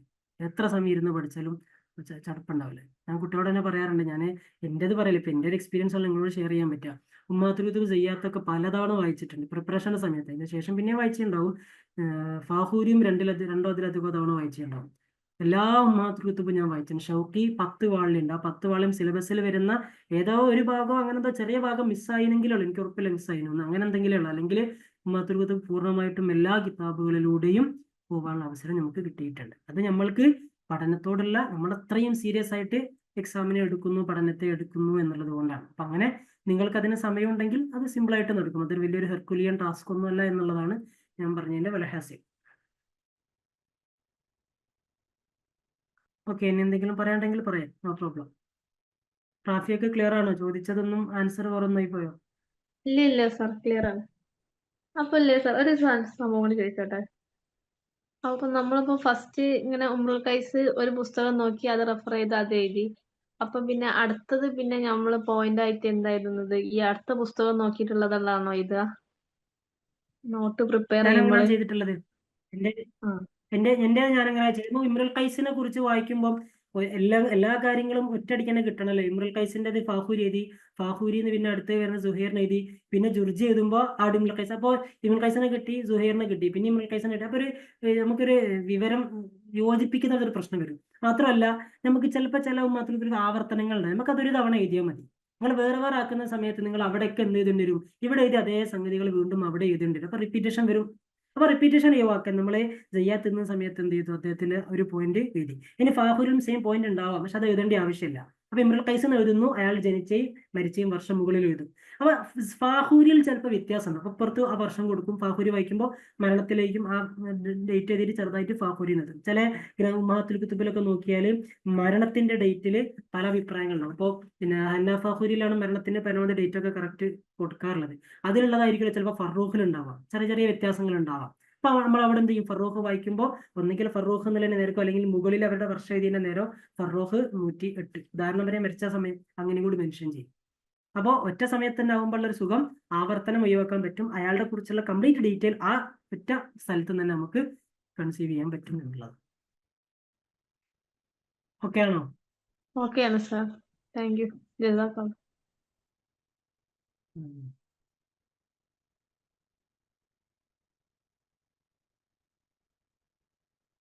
ആർക്കെങ്കിലും പറയാനുണ്ടെങ്കിൽ പറയാം. സാലിം മലയം നേരത്തെ വൈറ്റ് ബോർഡൊക്കെ എടുത്ത് ക്ലാസ് എടുക്കാൻ ഒരുങ്ങിയെന്ന് തോന്നുന്നുണ്ട്. സാലിം മലയമൊക്കെ എന്തെങ്കിലും പറയാനുണ്ടോ?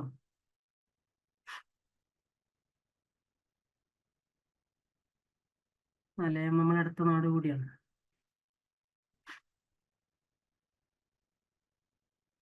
ഓക്കെ ആണെങ്കിൽ നമുക്ക് വൈൻഡപ്പ് ചെയ്യാം. 1 മണിക്കൂറാണ് നമ്മൾ ഉദ്ദേശിച്ചിട്ടുള്ളത്. ഇപ്പോൾ 1.25 മണിക്കൂറിന്റെ മീതെയായി.